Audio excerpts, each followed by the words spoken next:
see no changes. Wake up in the morning and I ask myself, is life worth living? Should I blast myself?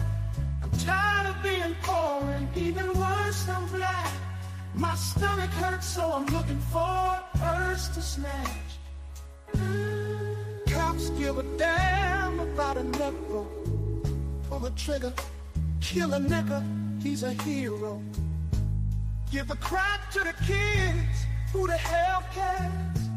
One less hungry mouth on the welfare. First ship them dope and let them deal to brothers. Give them guns, step back, watch them kill each other. It's time to fight back, that's what Huey said. 2 shots in the dark, now Huey's dead. I got love for my brother, but we can never go nowhere unless we share with each other. We gotta start making changes. Learn to see me as a brother instead of 2 distant strangers. And that's how it's supposed to be.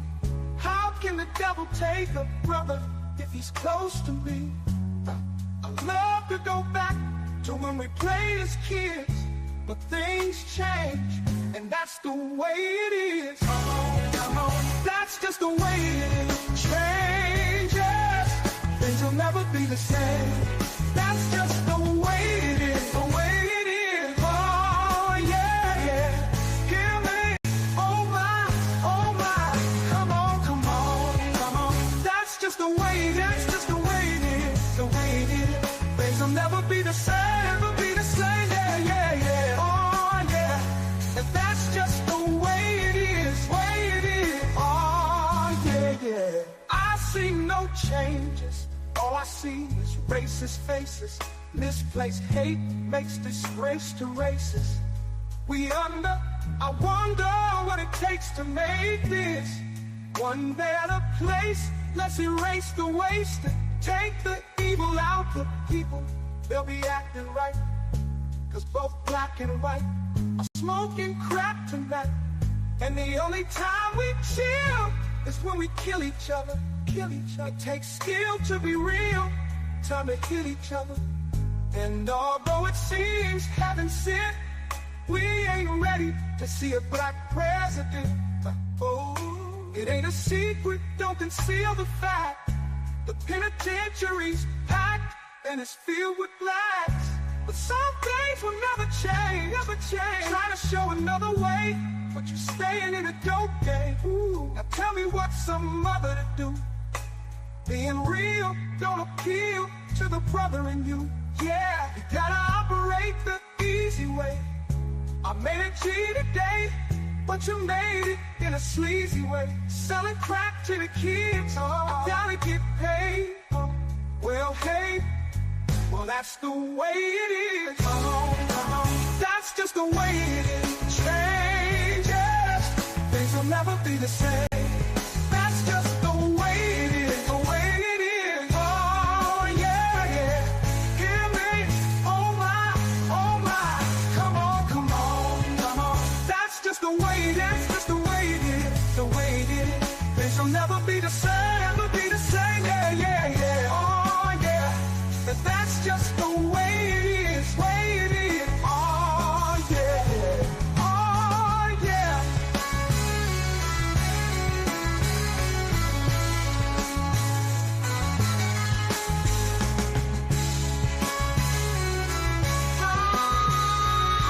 Just the way it is. Things will never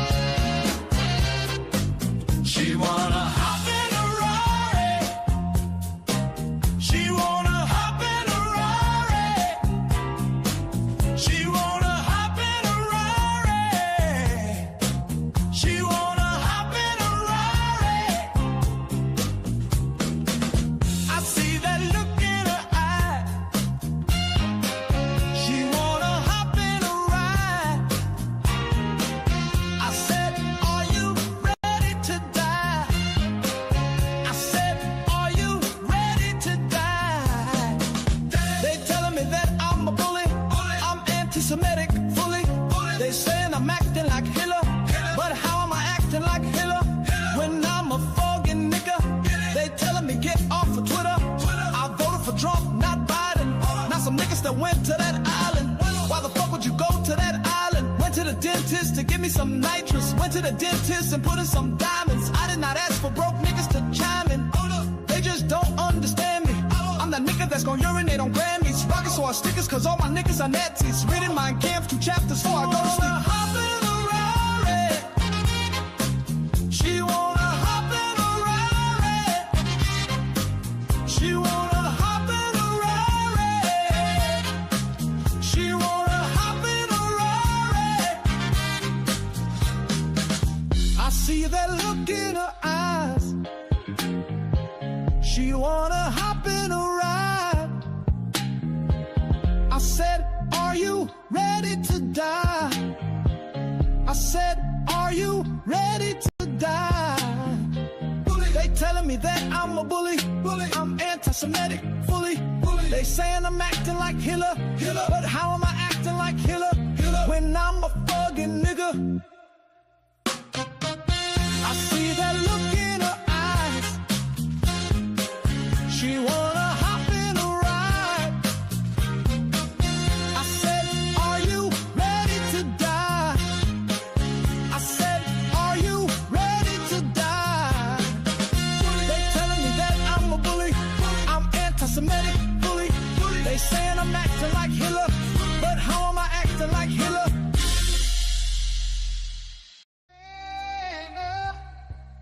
Who's probably gonna sin again? Lord, forgive me.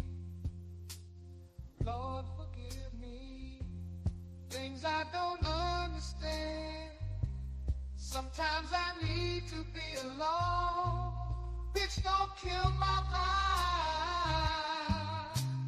Bitch, don't kill my vibe. I can feel your energy from 2 planets away. I got my drink, I got my music, I'ma share it, but today I'm yelling, bitch, don't kill my vibe.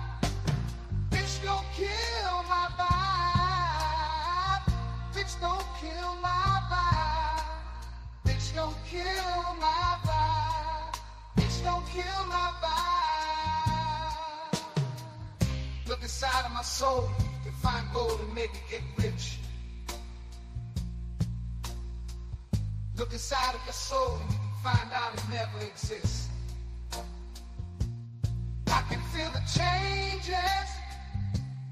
I can feel a new life. I always knew life can be dangerous. I can say that I like a challenge and you tell me it's painless. You don't know what pain is. How can I paint this picture when the color blind is hanging with you? Fell on my face and I woke with a scar. Another mistake living deep in my heart. Buried on top of my sleeve in a flick. I can admit that it did look like yours. Why you resent every making of this? Tell me your purpose is petty again. But even a small lighter can burn a bridge. Even a small lighter can burn a bridge. I can feel the changes. I can feel the new people around me. Just wanna be famous. You can see that my city finally put me on stages. To me that's amazing. You, that's a quick check. With all this respect, let me say this. I am a sinner who's probably gonna sin again. Lord, forgive me. Lord, forgive me. Things I don't understand. Sometimes I need to be alone. Bitch, don't kill my vibe. Bitch, don't kill my vibe. Feel your energy from 2 planets away. I got my drink, I got my music, I will share it, but today I'm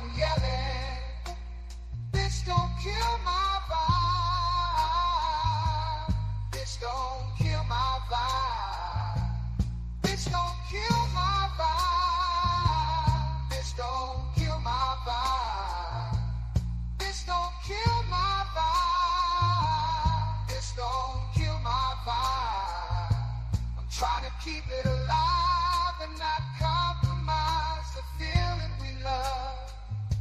You're trying to keep it deprived and only co-sign what radio does. And I'm looking right past you.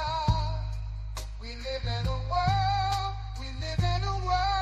on two different axles. You live in a world, you're living behind the mirror. I know what you're scared of. The feeling of feel emotions inferior. Shit is vital, I know you had to. This shit is vital, I know you had to. Die in a pitiful vein. Tell me you're watching a change. Way more believable, give me a feasible game. Rather a seasonal name. I let the people know this is something you can blame. On yourselves you can remain stuck in a box. I'ma break out and then hide every lie. I'ma break out and then hide every lie. I can feel the changes, I can feel the new people around me. Just wanna be famous. You can see that my city found me, put me on stages. To me that's amazing. To you that's a quick check. With all disrespect, let me say this. I am a sinner, who's probably gonna sin again. Lord forgive me, Lord forgive me. Things I don't understand. Sometimes I need to be alone. Bitch, don't kill my vibe. Bitch, don't kill my vibe. I can feel your energy from two planets away. I got my drink, I got my music. I will share it, but today I'm yelling. Bitch, don't kill my vibe. Bitch, don't kill my vibe. Bitch, don't kill my vibe. Bitch, don't kill my vibe. Bitch, don't kill my vibe.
No.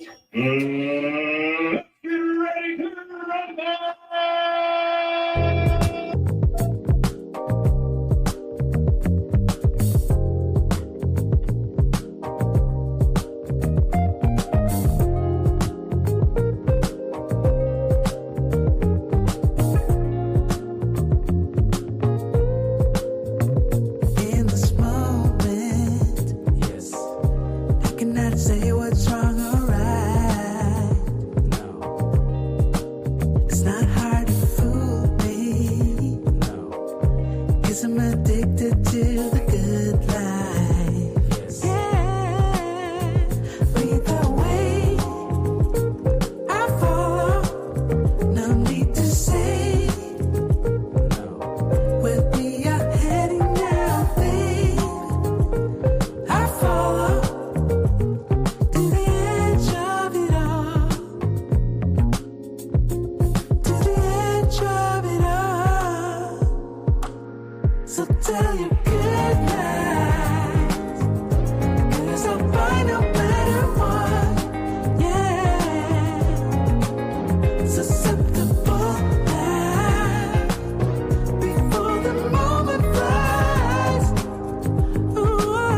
addicted to what you and I realize.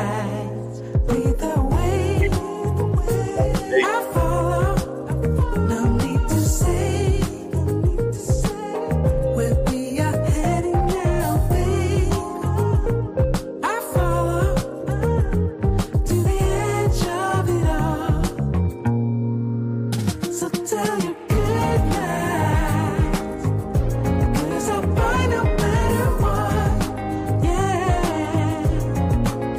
Susceptible now, before the moment flies, before it flies. So tell you good night, 'cause I'll find no matter what.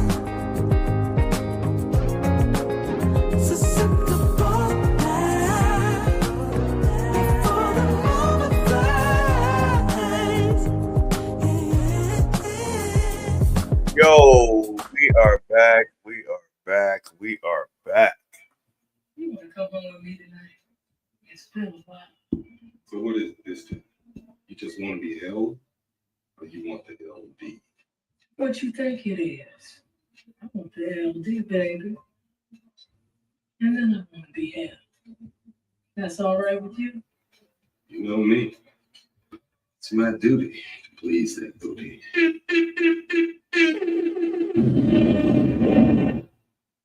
Happy Tuesday, everyone. Happy Tuesday. You dig it! You dig it! You dig it!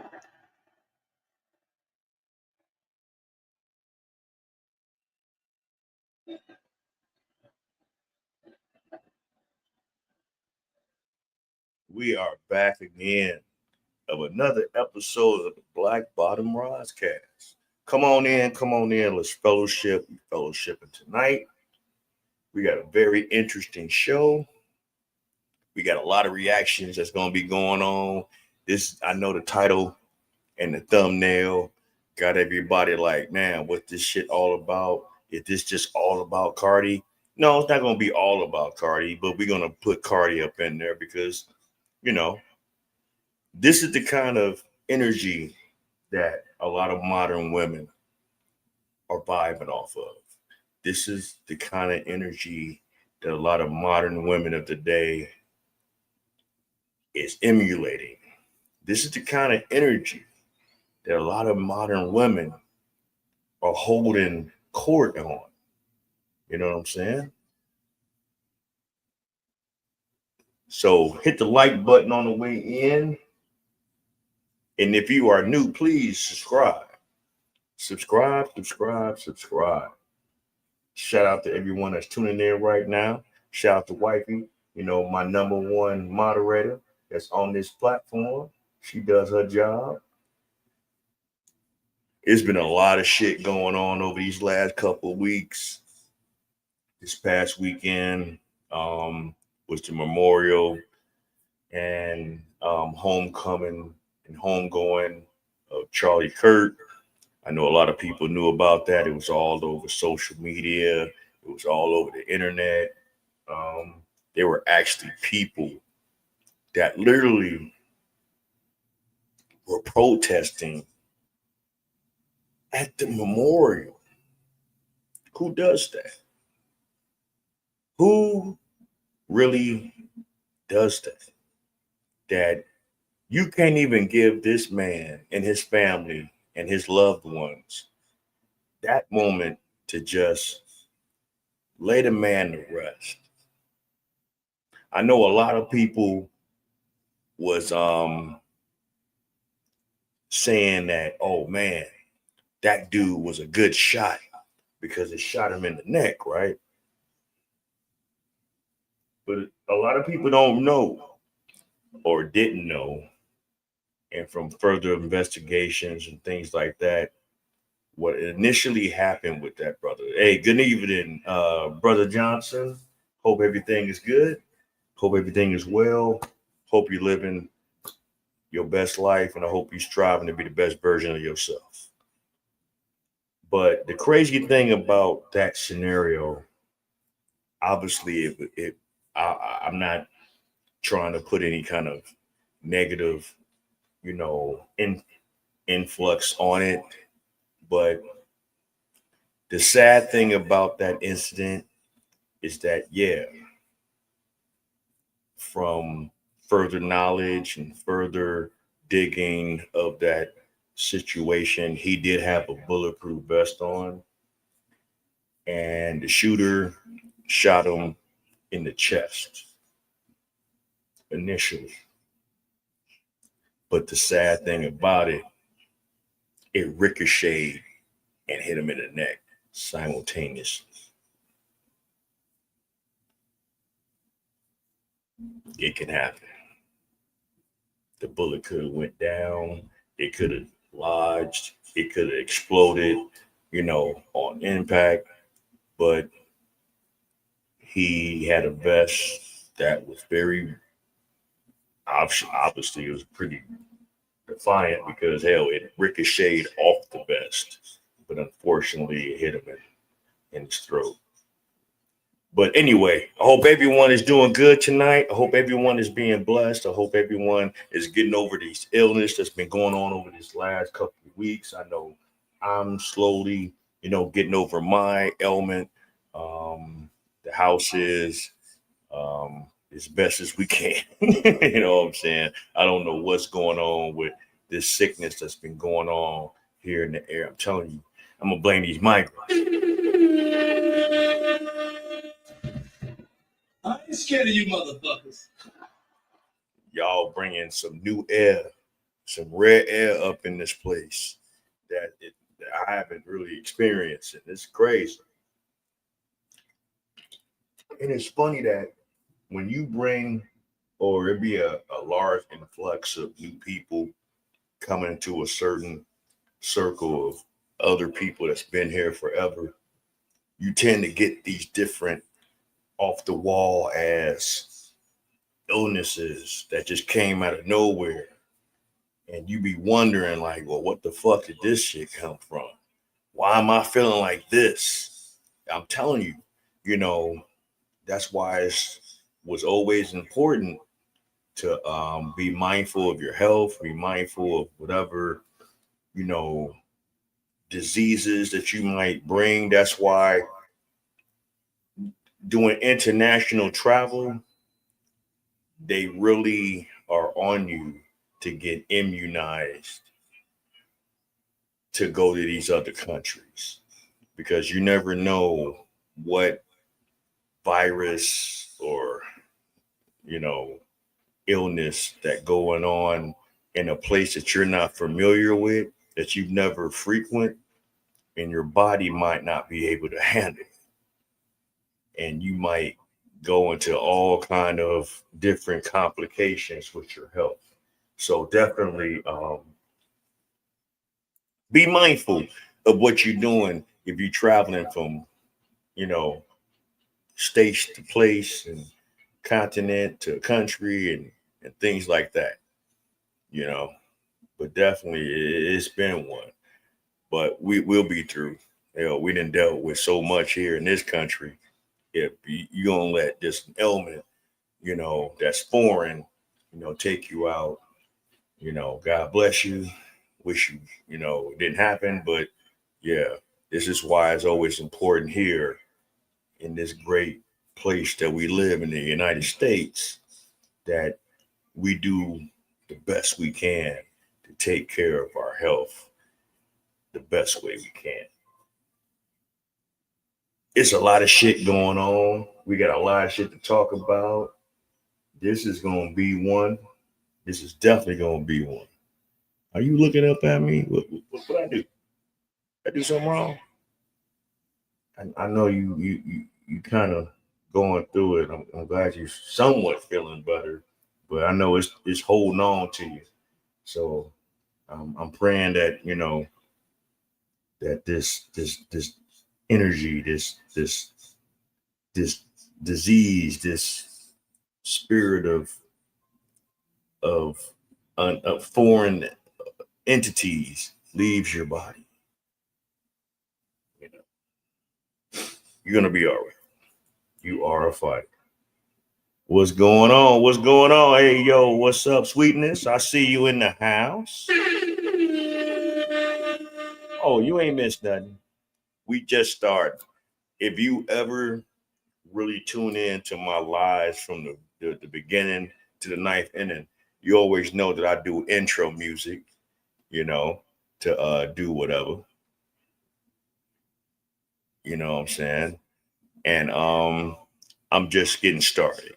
I haven't done no reactions yet and things like that. I know whatever, yeah, it gotta go. I'm telling you, I'm blaming it on fucking Prisker. I'm blaming it on Brandon Johnson. I'm blaming it on the left. I'm blaming it on these Democrats, and I'm surely blaming it on these damn migrants. I ain't scared of you motherfuckers. You know what I'm saying? Like real fucking talk. I'm blaming it on these migrants. These motherfuckers that came up and then fucked up the whole tip. You know what I'm saying? But we got a lot to talk about tonight. So, like I always say, get you some water, eat you some fruit, roll you a blunt, have you a beer, get you a cocktail. Like my man say, my man Big Mike always say, get you some juice. But man, you gotta leave them pills alone. Them mugs will kill you. So where we at with it tonight? Or we at with it tonight? Well, I'm trying to tell you. We are at with it tonight. You see the title. Is the trauma that we deal with in our communities the reason why the modern woman is toxic?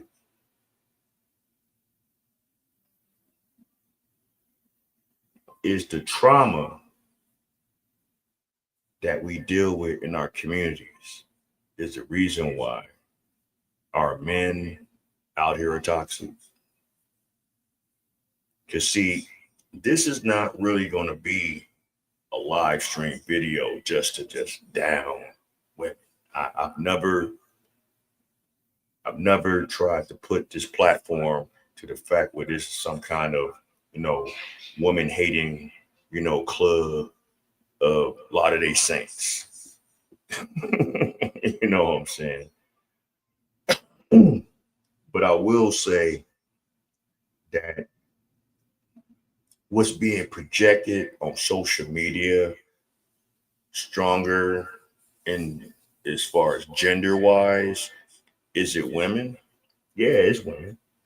Is it being to the point where there are a lot of spaces and places where women are doing their best to prove their points, give their opinions, give their thoughts? Yes. And that's not a problem. I know a lot of ladies out here in the world think that men don't want to hear what women have to say. And I'm here to tell you that that's not a true statement. We want to have conversations. We want to have these discussions. We want to have these sit downs with women because we're in a crazy time now. We're in a crazy space now where people are not truly understanding where each side is coming from. People are not truly understanding how people are moving. A lot of it has to do with the influence that we have in the world. A lot of it might be, some people that you might have looked up to that might have not been all the way solid or all the way, good in their own personal endeavors. And you might have picked up certain things from them. A lot of it could be dealing with the fact of how our family structure has been broken down, not over a course of weeks, a course of months, a course of years, but a course of decades to now, from then into now. Okay. We have gotten to one place in life, in our lives, in our communities, in our families, and now we're somewhere else with it. And it ain't measuring out. Hit the like button on the way in as you new coming on to the live stream. You are here at the Black Bottom Roscast. I'm your host, Ross Lee. I'm here to bring the real, have grown folks conversation, fellowship, and most of all, have a good time doing it. I want to entertain you and everything else, but also we want to learn something. If you're more than willing to want to donate to the channel, you know, you're more than willing to look it up as far as what I got on the screen. Shout out to the brother that sent me a donation from last week's live stream. I believe it was on Friday. I don't have your name offhand with me up front because I will give you a personal shout out. But hey, every little bit helps. I'm on a goal right now. I'm trying to get to at least 500 before the end of this year. I need y'all help now. Like, share, and subscribe to this channel.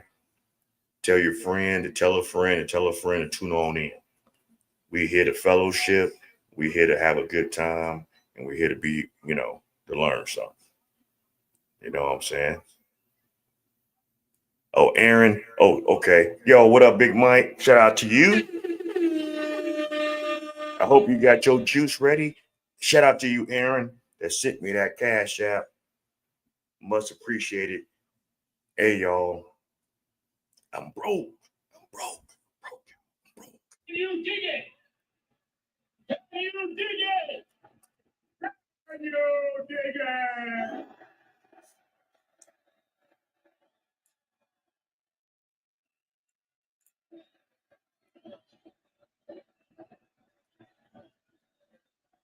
If you really want a great show as far as showing where I'm doing all this stuff with all the bells and whistles, hey, I miss you too.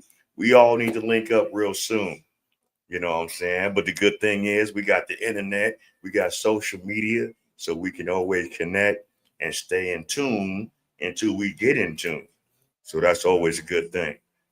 But, just to let y'all know, I'm doing this from the bottom of my heart because it's the kind of person I am. And I always try to give as much to the people that I can while I'm here. I just want my little place in the world. I'm not trying to take over nobody's shit. I ain't trying to be the big man on the block. I ain't trying to really be the plug, but if it's on some information and knowledge, I'll be that plug. But I always need the support. This channel, I've been doing it for a while. I used to double stream, struggle stream when I was on Facebook, but now I'm doing it solely on the YouTube side. And hey, I appreciate you. I appreciate the accolades. I appreciate, the respect that I got my A1 day ones that's tuning in to me, regardless if it's 2 of us or 200 of us or 2,000 of us. That I always appreciate. So thank you for the love and support. But definitely, if you're more than willing to help out and contribute to the channel, Cash App is right here. A whole bunch of ones beats a whole bunch of nuns. All proceeds go towards the channel to help get new equipment, new cameras. I really want to have a nice production for all of y'all. So when y'all come in here, y'all really seeing a nice show and a nice live stream. I did not And I know my wife is going to kick my ass before it because I didn't get a chance to do it because I was so busy. And that's crazy. I took a whole week off last week to take care of things. And I didn't take care of everything that I needed to take care of. I took care of some things, but I didn't take care of everything that I needed to take care of. So I'm still going to be working on doing short content. So please don't hold it against me. I'm not perfect. And you ain't going to beat me up. That's all I'm going to say.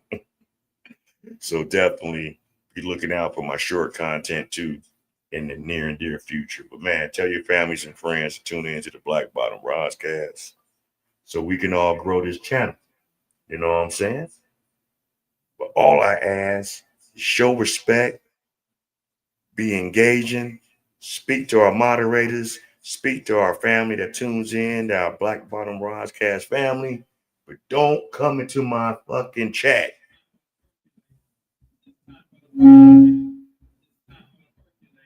Oh shit. Oh shit. Okay. I'm having some fucking. You want to come? Yeah. Oh, wait a minute. It's time for the percolator. There we go. It's time for the percolator. It's time for the percolator. It's time for the percolator. It's time for the percolator. Don't come into my chat with your glitter shorts on and your slip slides, throwing motherfucking cookies and bonbons and shit in Walmart's hallways because you don't like what we talking about. Don't come into my comment being disrespectful, bending over.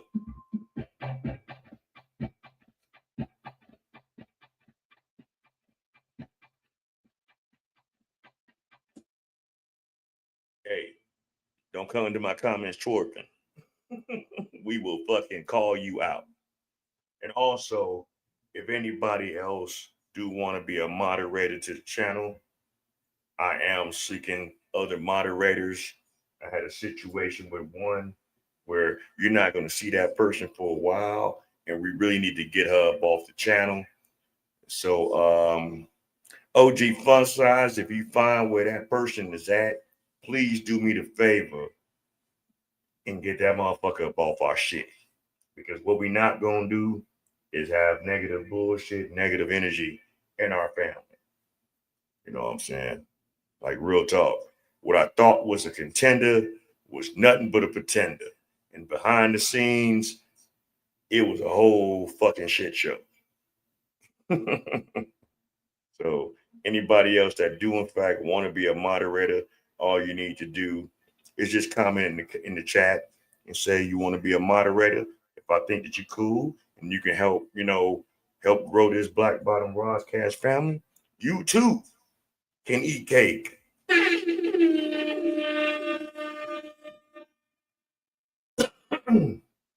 But we're going to get on with the show. I didn't talk long enough. It don't matter. That's a person that you ain't going to see for a while.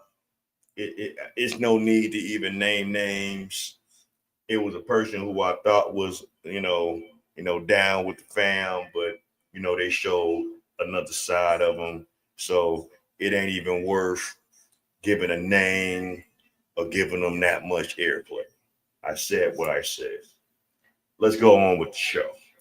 We got some shit going on with a lot of our ladies that is showing the trauma in their life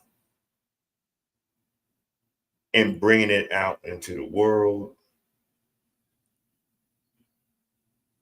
And in a sense, it's like accepting the fact. You know what I'm saying? No one that you really know. What is the job of the moderator? Oh, well, what the job of a moderator is to make sure that everyone in the chat is being respectful. We have certain rules, whereas, we're not going to, down anyone in the chat for their comments as long as they're respectful. We're not, you can time people out if they get too out of line with the comment section. Don't be coming up into my comments. It's time for the percolator. It's time for the percolator. Twerking. being disrespectful, and also to share the page and make sure other people in different social spaces can tune us in and promote and do some promotion if you can. That's about it. Help grow the channel. Trust me, when we get this channel monetized and we starting to make some money, I got a lot of good things in the near and dear future that I'm gonna do for my moderators. So definitely, all you need to do, hey, if you're willing to be a part of it, just comment in the comment section that you want to be a moderator. And you can too eat cake. So let's go on with our first reaction.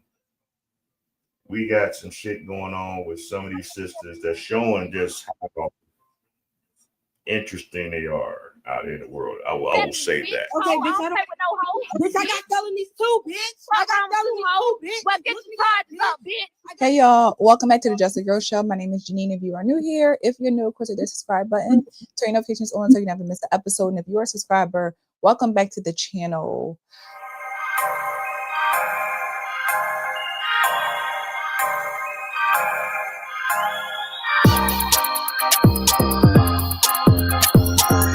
One of the most frustrating things about the Black community, specifically Black women, is the fact that we act like we don't know what we do. We don't know why people think what they think about us. And it's always this comment about insinuating that when you call out this behavior, like myself in particular, you're making other groups of people think we're this or think we're that, as if they don't already think it and see it for themselves. Like, that's what blows my mind. Like, we're pretending like white people would not know anything about what we do if a content creator didn't call it out. It's like, did you not post it for the world to see? Did you not walk outside for the world to see? So because I bring it to the internet on my platform, I am now making white people think that Black women are a certain type of way when we're doing it to ourselves, which I always say, we are doing it to ourselves.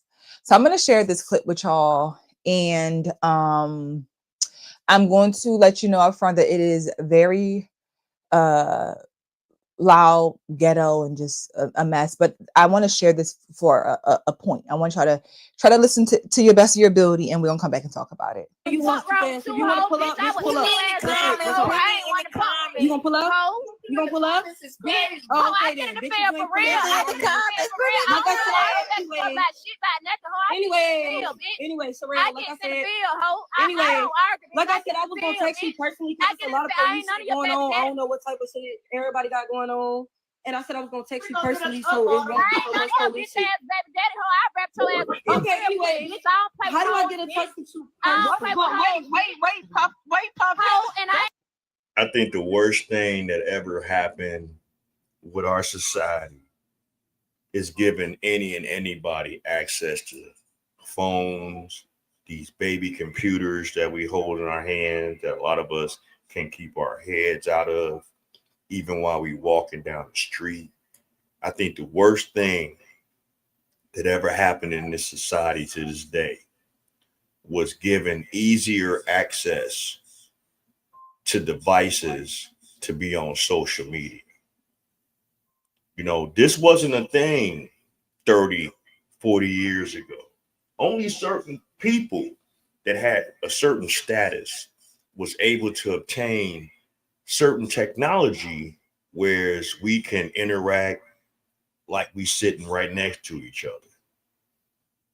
The crazy thing is now you got so many people out here that is striving to go viral, whether it's good or bad, striving to put out whatever issues and problems and have all these other discussions that really show you the dysfunction in our community. A lot of these content creators are not here to fellowship and to educate and to help have a better understanding or help change certain mindsets and behaviors.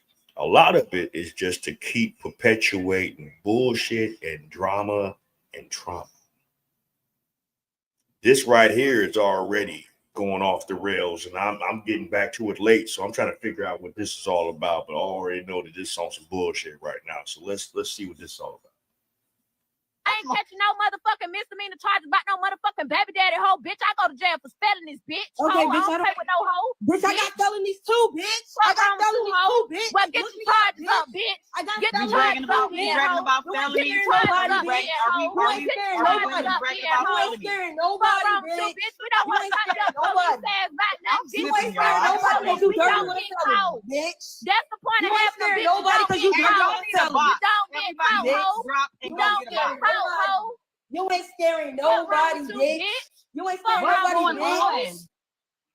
What's going Police on? ass, Bitch. hoe, how the fuck you got so The many fuck? motherfucking charges and you keep going to jail, bitch? The point of This the sound like a charges, grown bitch, ass not to get bitch. caught.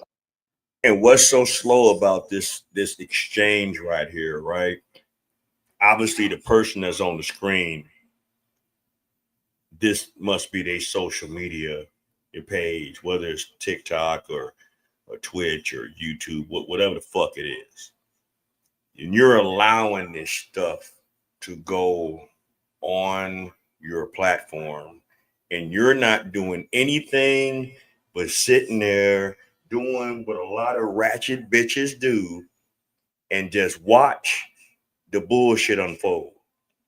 Instead of being a mediator, instead of being a person on the outside looking in, trying to help conflict resolve, you're just sitting there letting the bullshit go on.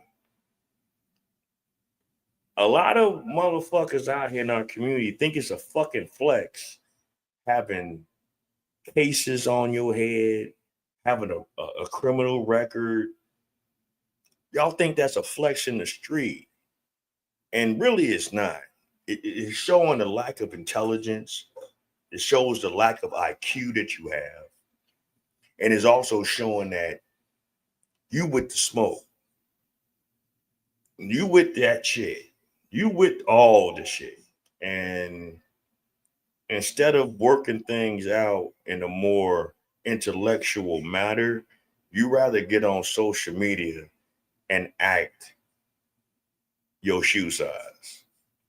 And then you wonder why other groups of people in the country look at us as a collective in our communities the way they look at us. Because a large percentage and majority of the shit that we put out here as a culture, if y'all want to call it that, is negative. It's toxic. It's off the rails. It's out of control. It's OC. But yeah, we're gonna see what it's all about. This what the shit Fuck Nicole wrong with was your on. light Them skin, big bright grown ass bitches hoe. trying And to I think they knocked can your talk to fucking people teeth crazy. out like you Bitch on my ain't- kids. bitch ain't Hoe, light I don't skin. play with Bitch, no I'm brown kids, skin. hoe. I don't play with Bitch, no I'm brown motherfucking skin. gents, hoe. Fuck wrong with you, bitch? How you Bitch, think I'm pull coming up. Right now, just with the wording that I'm hearing, obviously somebody is jealous because one person looks a certain way and another person is looking a certain way. And you know, I thought the sisterhood was real in the world, in the Western world. I thought the sisterhood, regardless of race, color, creed, and whatever your preference is, I thought the sisterhood was all good. I guess it ain't always good in the hood. Well, we all know that shit because this is shit like this is probably the shit that eventually happened with Ramika Meeks and Holly, so to speak. And we're gonna touch on that a little bit later in this live stream because I got some new information about that case. Like I said, we got a lot of shit to talk about tonight. So we gonna strap in and enjoy what we got going on right now. motherfucking baby daddy in your jit, hoe. fuck wrong with you, bitch? I'll smack the fuck out you like you one of my kids, bitch. I'm not Brittany, bitch. Pull up. I don't give a fuck about you, big fat ass Brittany, bitch. Ho. You still chatting. What's wrong with you? We don't want to talk to your police ass, bitch. Take them skin ass motherfucking guns out your head, cheap ass hoe. Are you pulling up or you gonna keep talking? Are you gonna pull up? Are you pulling up? Bitch, is you coming to Mississippi, bitch? If you ain't coming to Mississippi, hoe, we gonna get out there in the middle of the road with no motherfucking shoes on, bitch. And we ain't got nothing to talk about, hoe. Get your pussy ass up, bitch. If you ain't pulling up, bitch. You one of them bitches that run your mouth like motherfucking news reporter ass bitch. So, long story short, a group of Black women were on live on TikTok. You saw the host of it. Hundreds of women were watching it. There's multiple on top of multiples of screen recordings of this particular live. With this whole TikTok drama happening, and the two women were literally two Black women, young Black women with children, yelling and cursing and threatening one another about some like drama, TikTok drama, but that has unfortunately led to real life problems for people. But this is just a matter of like clout chasing. But the sad part is that we sit online and we do a live like this. You're on live, hosting a live like this, where you got Black women arguing and comparing who has more felonies. And I don't go to jail for misdemeanors. I go to jail for felonies. Like, this is the reality of what we do as Black women. And again, hundreds of Black women were in that live, commenting, screen recording, talking about it after, loving it. Even the host, she just sitting there laughing, doing her, like, not trying to stop. What I just say, that bitch that was hosting the whole live stream wasn't trying to conflict resolve. She was with the shits too. Why? Exactly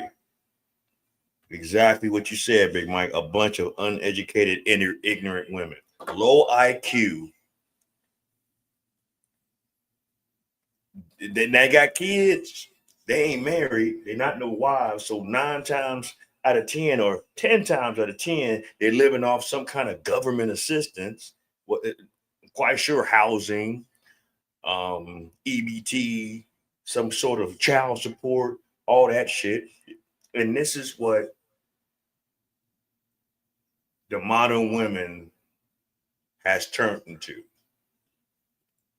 These modern women will come out here, spend all this money from other people's hard work, because a lot of them are not putting in the work themselves to look a certain way, following up behind these entertainers, this machine that has really been designed for some decades now to really, really bring our culture down.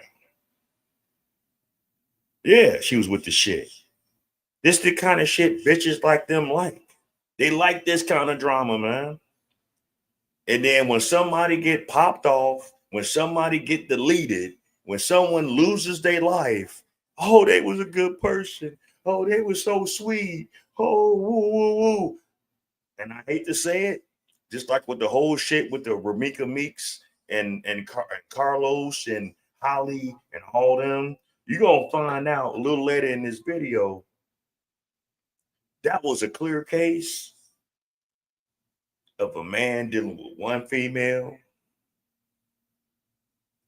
that likes to move a certain kind of way, got with another female that likes to move a certain kind of way. They all got together in some kind of way, and somewhere down the road, this one had a child, that one popped off with a child. They were one big, happy, cohesive sister, wife, husband, half-ass polygamous relationship that went to shit.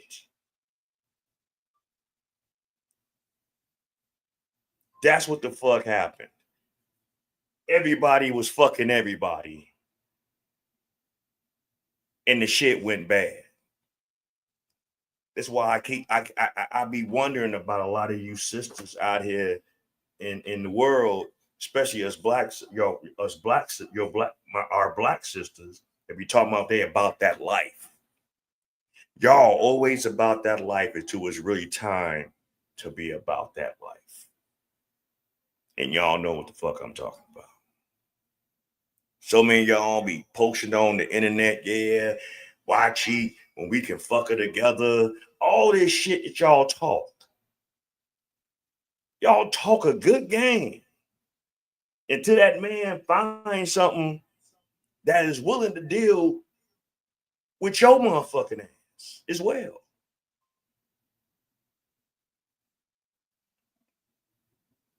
Then you get in your feelings. Oh man, why you spending more time with her? You supposed to be spending it with me. Why is it that you hit it from the back with her? We ain't did this and I don't know how long. Why you? It's always something.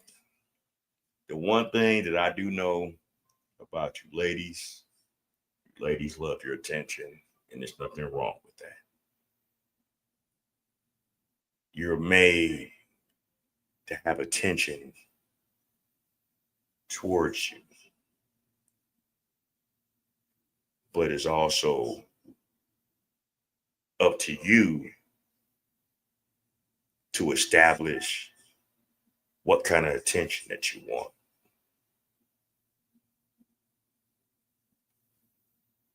Hell no, I missed that one. Hell no, you can't fix stupid. Show the fuck can't.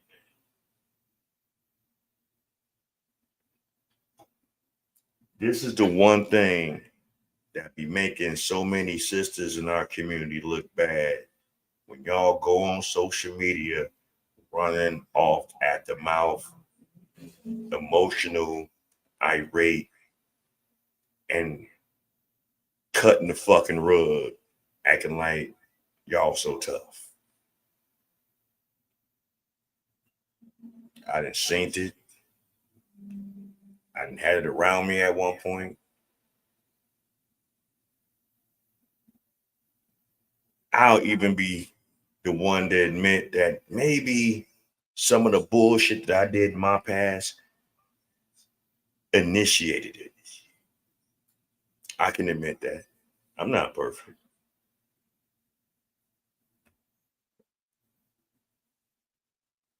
Clout has been bigger than Molly's.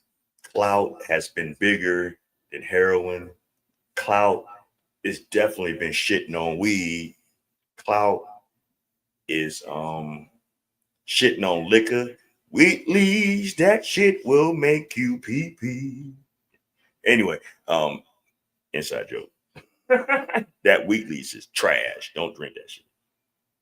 That shit. If you want to remove paint, if you want to like degrease your engine to your car, get you some Wheatley's. I'm trying to tell you, that shit'll kill you. You know what I'm saying? But clout's a heavy drug, man. And ever since they made it so easily accessed. See, I remember back in the day, like 20 something years ago, when if you had a BlackBerry, you was the shit. You know what I'm saying? If you had a Nextel, you was the shit. If you had a Razor, you was the shit. But the one thing that was different about those in particular devices that it is now, it wasn't as high powered as these iPhones, these Androids, these iPads, laptops. Everybody didn't have a laptop 20 years ago. Motherfuckers wasn't fucking with laptops back in the early and mid 90s, the early 2000s. Them bitches was stupid expensive.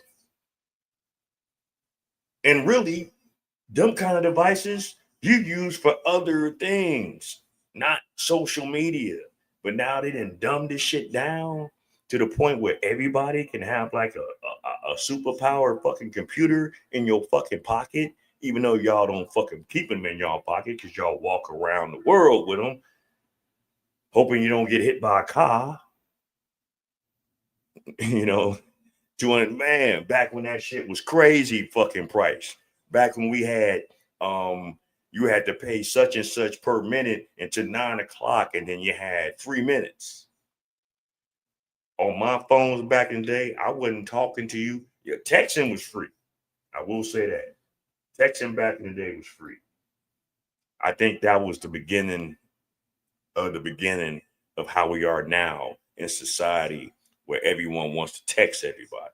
Because back in them days, that was the only thing that we can do that didn't fuck up our bill.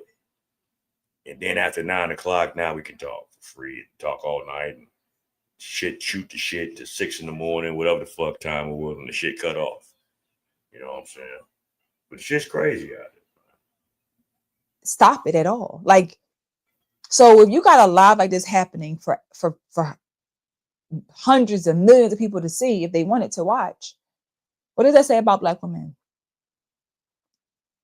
What does this say about us?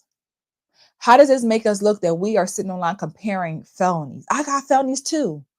Is that the flex?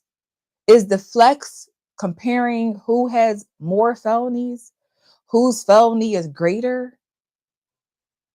Who could do what to who? Like, this woman just lost her life.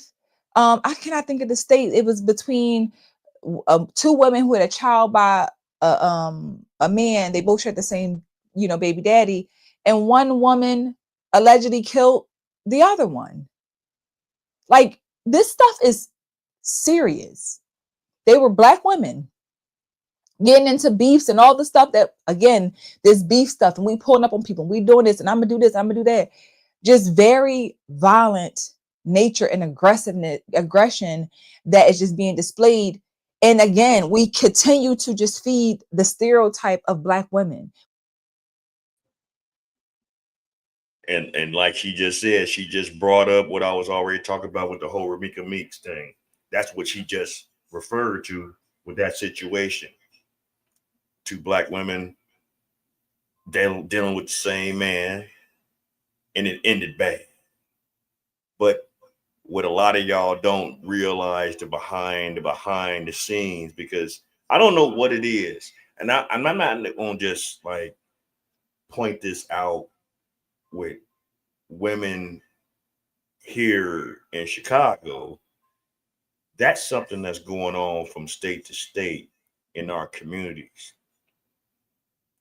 And I hate to say it, but ladies, understand that y'all got certain wants, y'all got certain needs and shit like that. But all y'all that claim y'all buy, all y'all that claim that I don't fuck with men and women, a lot of y'all don't know how to handle dealing with that dynamic. So many women I've been seeing online over the course of years talk about how they wouldn't mind, having a poly relationship and this, that, and third. No, y'all don't. No, y'all not. The one thing that I can say that a lot of sisters in our community, you would do that. You would do the woman on woman thing. Leave a nigga alone. Y'all done popped off like 3-4 babies with some motherfuckers and shit. That shit didn't work out. The man done pissed you off, or the men done pissed you off so much that now y'all want to go strictly, skittle crew. And then that shit don't work out. I done seen plenty videos of women being in these domestic violence situations with another woman. A woman trying to walk around being like a man, stud. Back in the day, we called them bull daggers. It just is what it is. Don't get offended. It's just what you was called back in the day. A woman that want to walk and talk and act and dress and present themselves like a male. Yeah, you were considered back in the day bull daggers. It's just that now we have to be politically correct because of the leftist agenda, because of the Democrats, because of what they put out there, because they've been in power for so long. and laid this whole foundation of dysfunction amongst us as a people. But a lot of you sisters, y'all not about that life. Y'all are not about that life. And I said, as long as the day is long, my wife will fucking tell you. I've said this shit plenty times. You about that life until it's time to be about that life. And I'm gonna tell you, this whole Ramika shit, that bullshit right there, they were all fucking around with each other. But somewhere down the line, one felt a certain kind of way. Because what you ladies need to understand, if you want to deal in that dynamic of a relationship where you're accepting the fact that the man that you're dealing with is dealing with you and other women,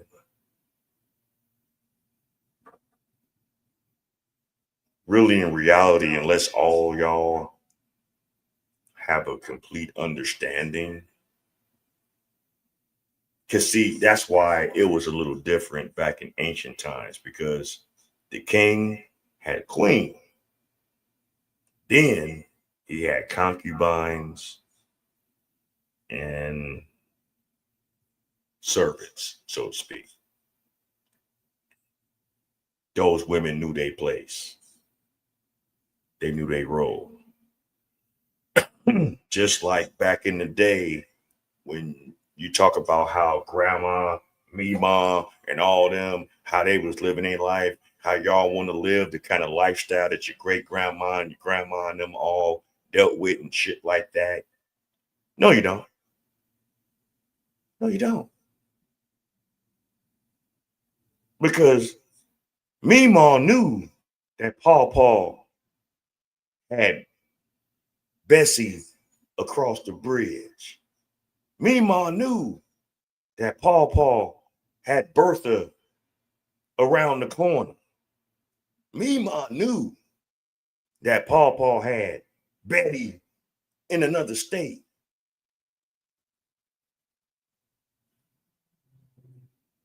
But the difference is what they did and how y'all moving. Them side bitches knew their place. They knew the worst thing you can do is fuck up that man's house.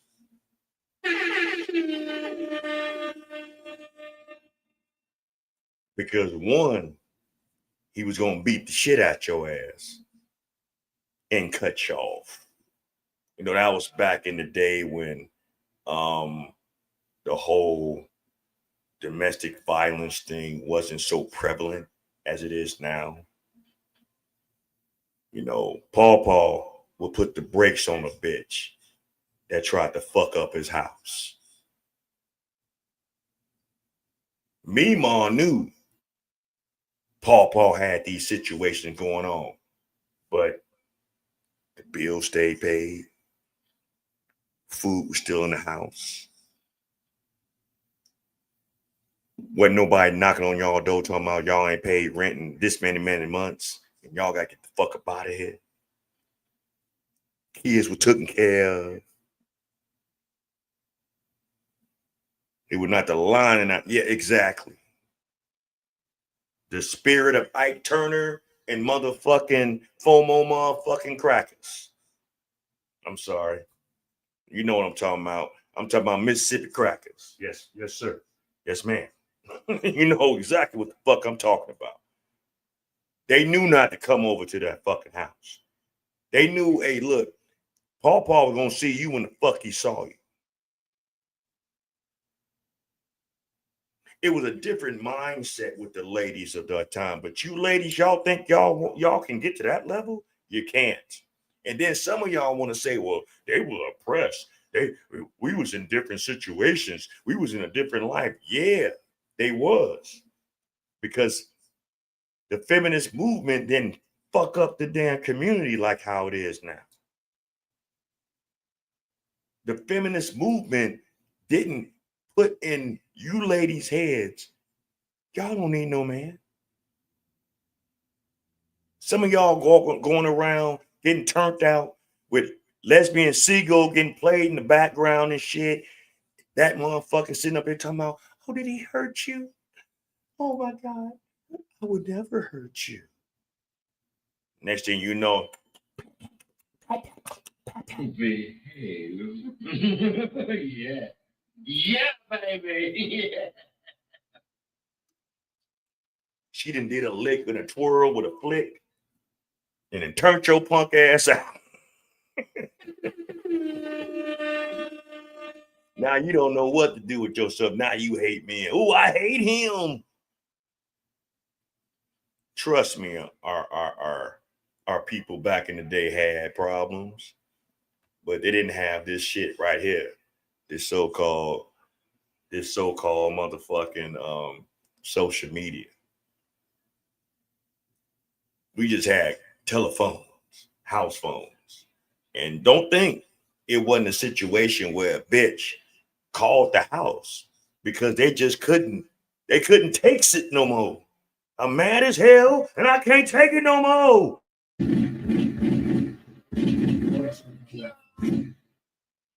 And want to blow up the fucking tip. Is John in? Yeah, John's here. Who's this? This Betty. Who the fuck is this? Who's Betty? Oh, well, you know, I'm Betty.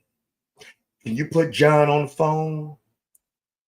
Now you done blew up this man's house. Now this woman looking at this man like, I already know you doing this shit, but man, like they all say, don't bring no motherfucking outside kids. Don't bring no public embarrassment. And that's the real thing. I can attest to that.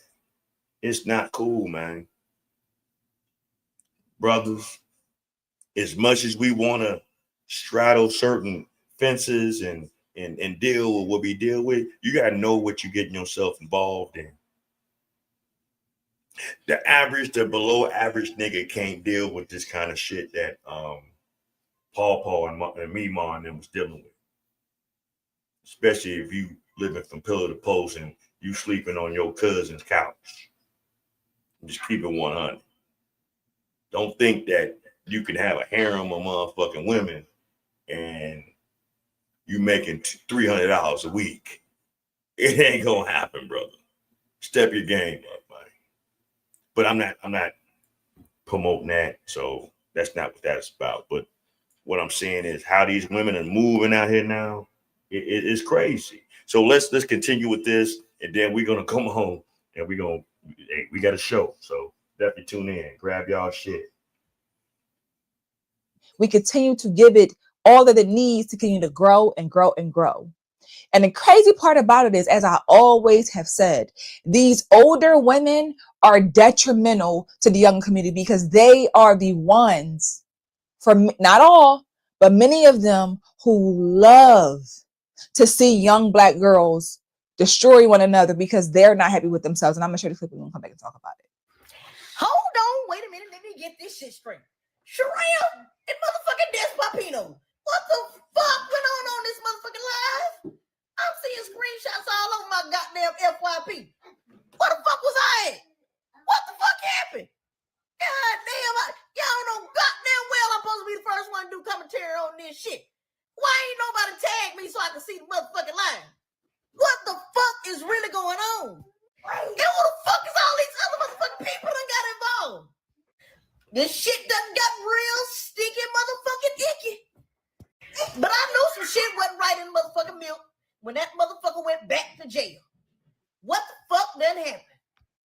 But anyway, that's all besides the point. I really don't want to know what the fuck happened because I don't want the motherfucker even saying my motherfucking name no more. But every motherfucking time you do that shit, and shit come back to bite you in your motherfucking ass, friend.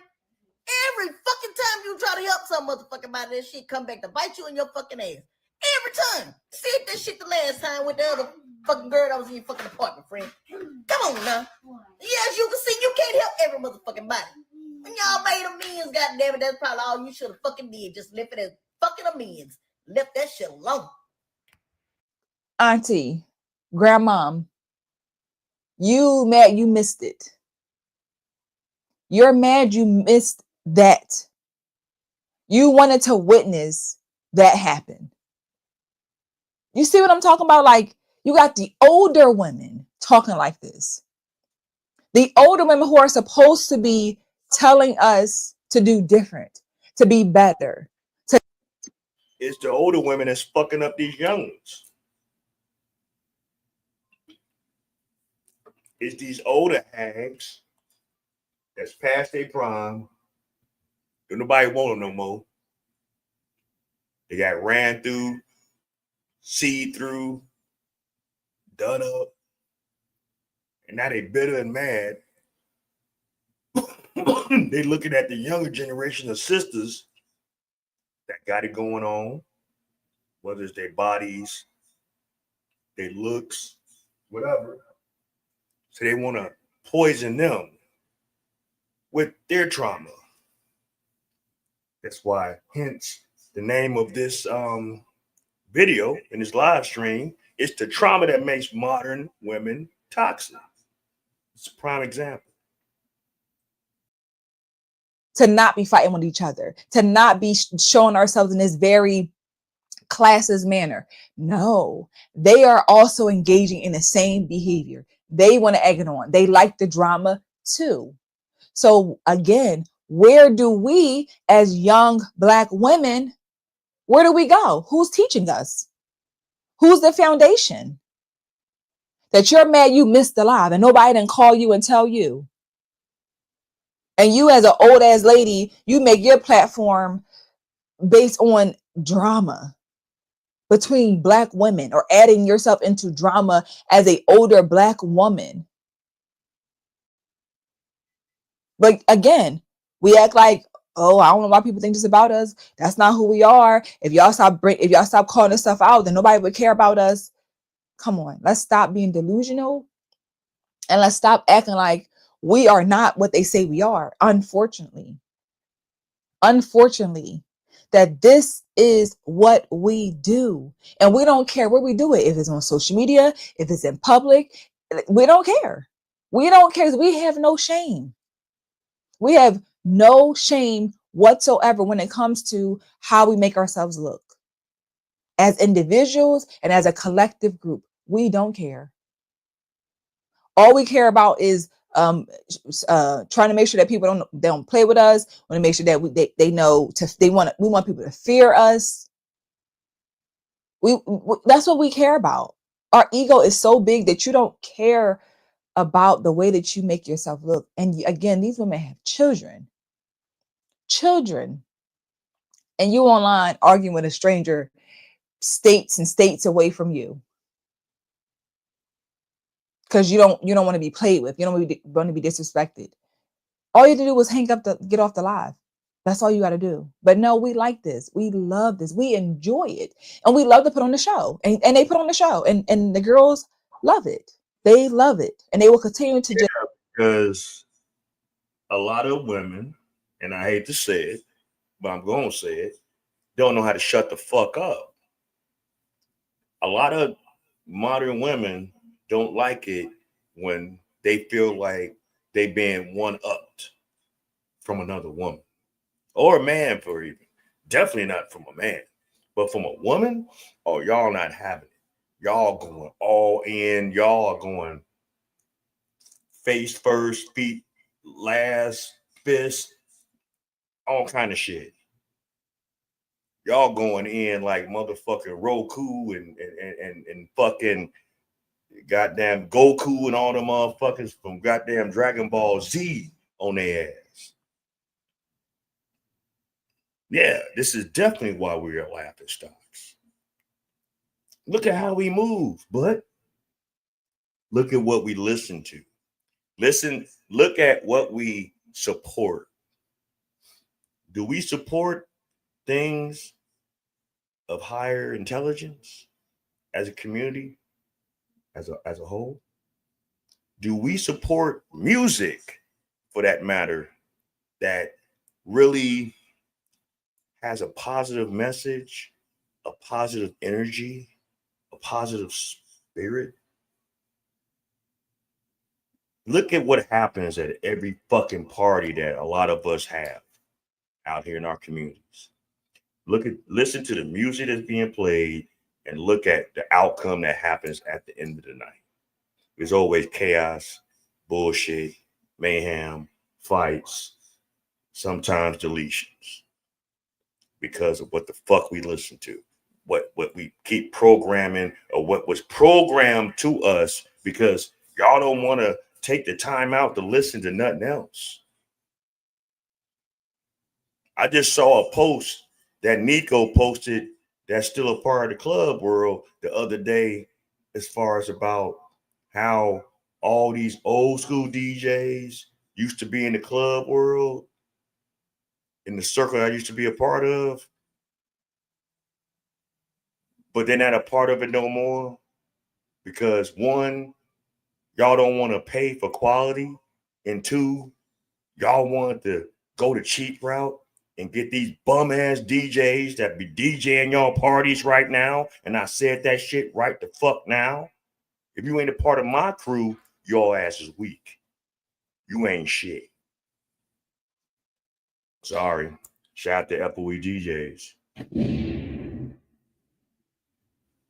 You're rocking with Applewee DJs. What the shit? If you ain't in my crew, you ain't shit. Sorry. If you don't know how to fucking articulate a party, sorry. If you don't know how to understand that back when I came up in life, going to parties, DJs played what the fuck they wanted you to hear, not what the fuck you requested them to play. That's a real DJ. You want to hear what you want to hear, stay your punk ass at home and play that shit on your own. You go to a party, you're going to hear some shit that you might not have never heard of, and they might have put you on. That's how I learned how to appreciate a lot of different music. Going to places that played things that I wasn't familiar with. But see, y'all so stuck in this little fucking Rubik's Cube of a fucking brain, y'all don't understand that kind of time. And that's why y'all parties always end up the same kind of way, end up in the same kind of madness, end up in the same kind of situation because y'all listen to the same bullshit every day. Same bullshit. It's crazy. It is crazy. Shout out to that sister that put that out there. I got another one that's gonna really blow your mind. And this is where a lot of us modern sisters are and how they think. Brothers, I know it might sound good to you right now. I know what you're gonna witness right now and how she talking. It might make you think on a drunk nigga night. But you gotta be mindful of how you moving too, brothers. If you don't give women like them this kind of energy and time, they ain't got nowhere to go.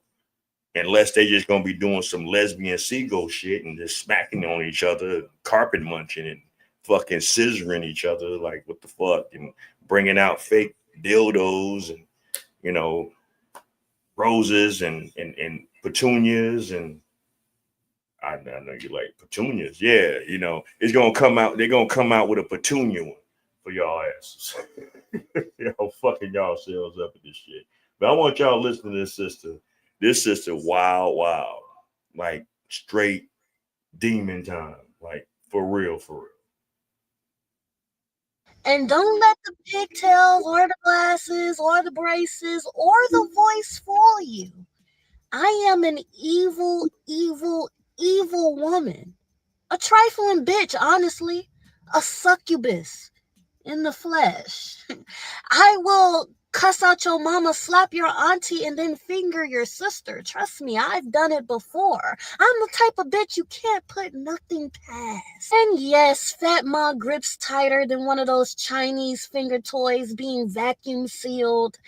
And yes, Big Moose gets wetter than the earth when it rained for those 40 days and 40 nights.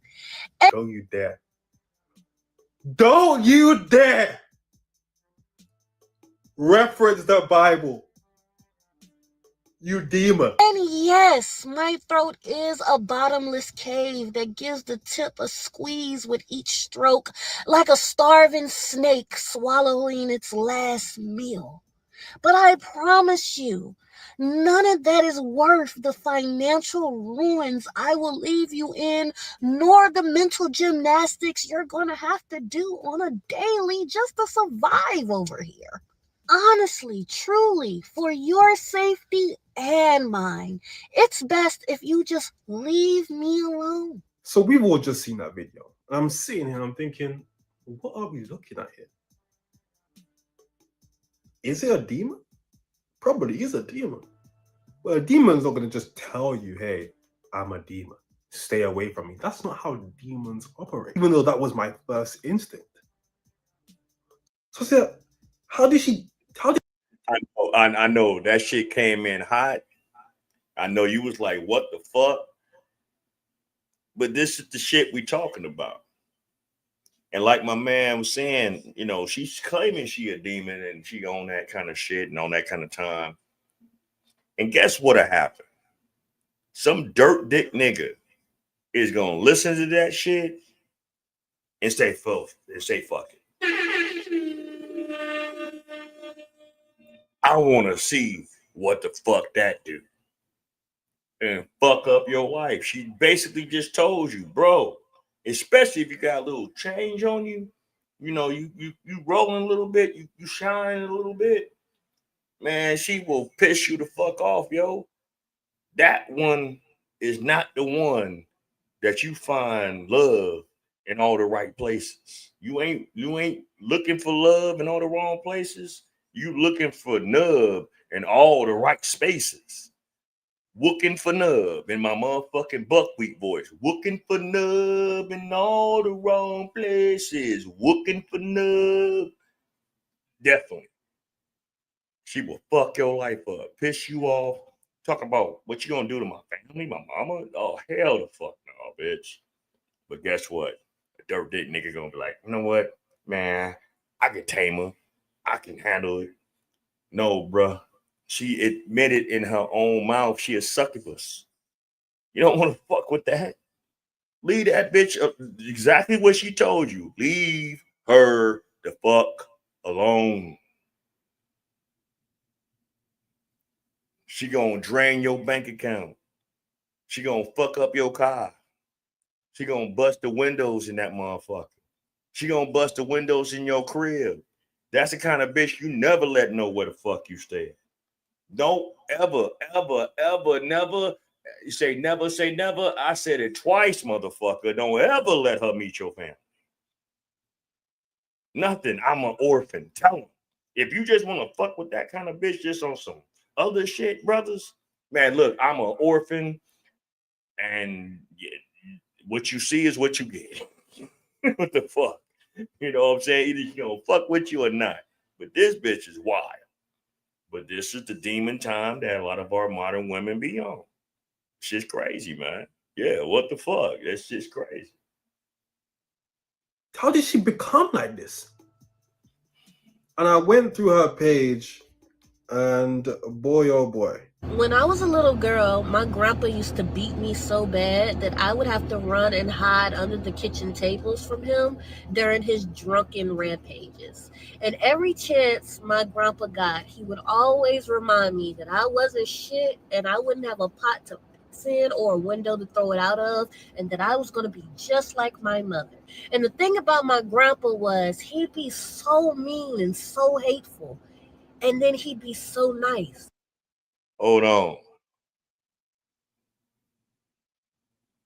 She explaining that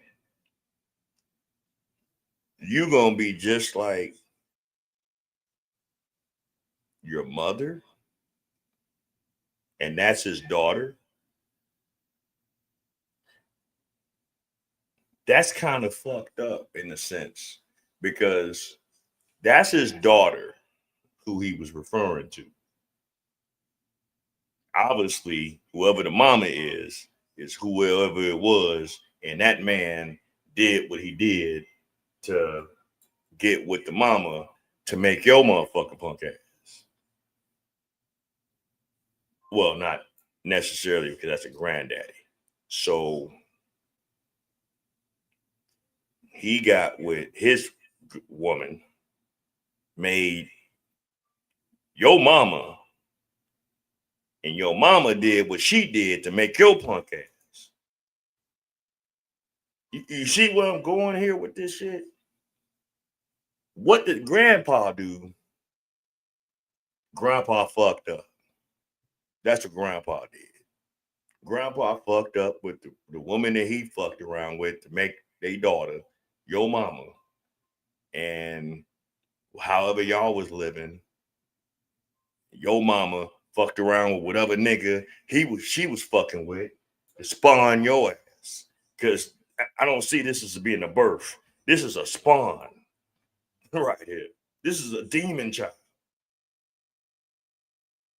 This is probably one of them badass kids that needed to get her ass whooped every fucking 5 minutes because she couldn't sit still, wouldn't behave, wouldn't listen, didn't want to fucking do what she needed to do in school, all kind of shit. But somehow she managed to get some kind of credence of her life. She's sitting behind a car. I'm assuming this is hers. So she got some kind of common sense to the point that she can maintain something, but how she talking is reckless as shit. He'd treat me like trash and tell me all these things, and then he'd turn around and buy my favorite candy bar. He'd turn around and buy me a new game. He'd turn around and buy me a toy. And I told myself I would never, ever, ever end up with a man like my grandfather. The funny thing about trauma, the more you run from it, the more you run into it. And I ended up marrying a man just like my grandfather, a man that every chance he got, he abused, belittled, degraded me. But then he turned around and buy me a new purse. He buy me a new car. I get a new diamond ring. I get a nice necklace. I'd be lying if I say I didn't feel like a failure. Like, I do. I feel like I failed. I feel like I fucked up. I feel like I've repeated the same mistakes. Like, I'm aware of it now, but I don't know how to fix it. Like, Well, what's fucked up is that you admitted that you have certain skills, you have certain attributes on a lower level of energy. Not saying that,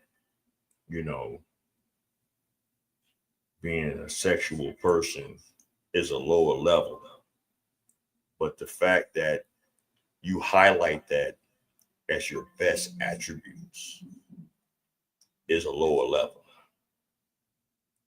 Being that when you started off this video, you talked about all the nasty freak body shit that you can do instead of talking about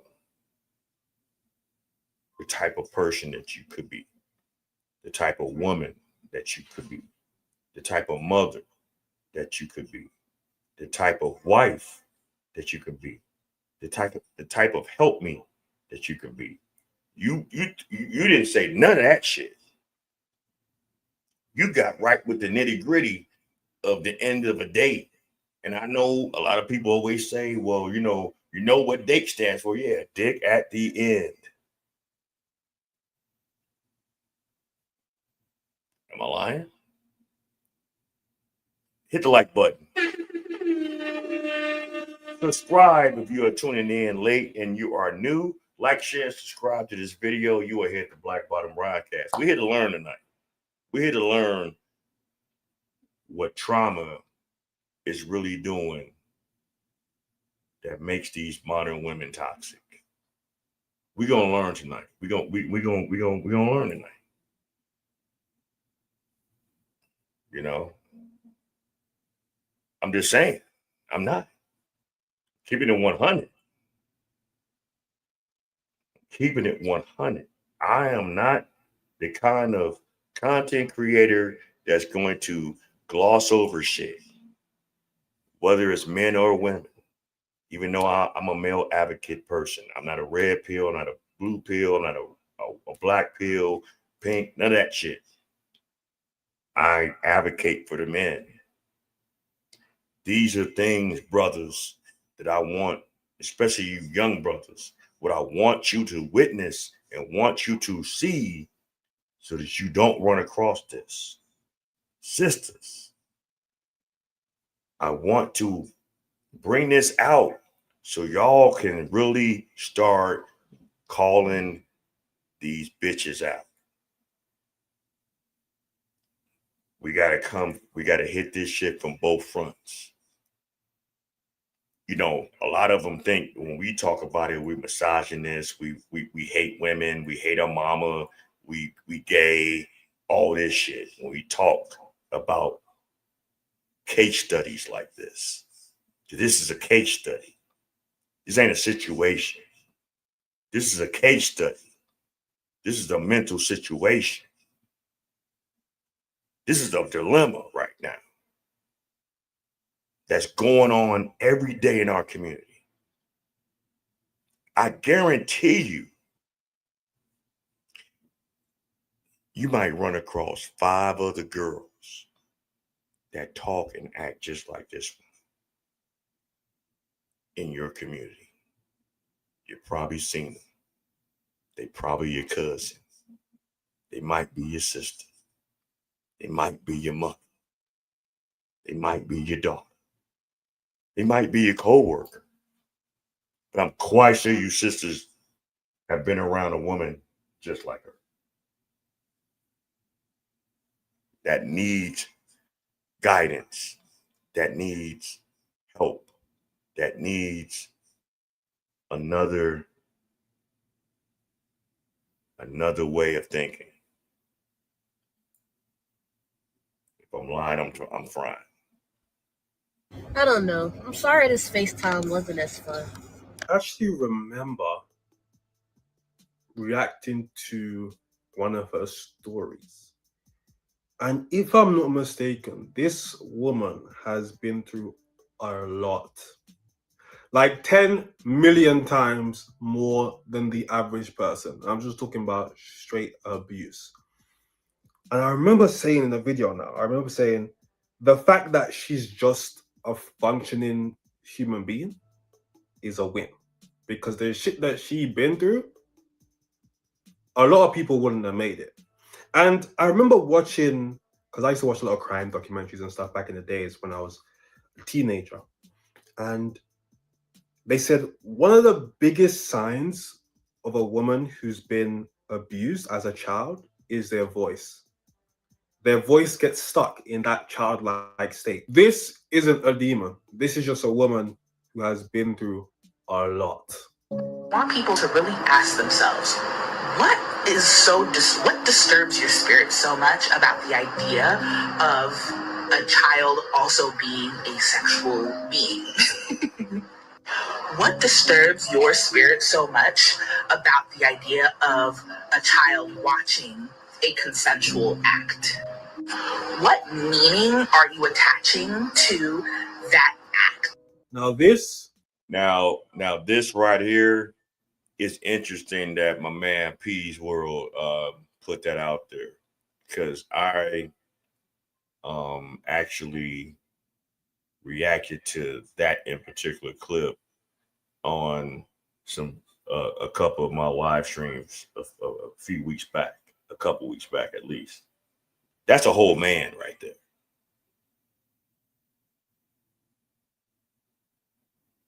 That has some sort of situation going on with themselves and want to live however they living, however he living.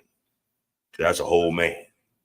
Yeah, you might have not thought about it, thought it was that because of how he was talking and the aesthetics as far as what it was looking like. It probably looked like an overweight lady, but no, that's a whole nigga.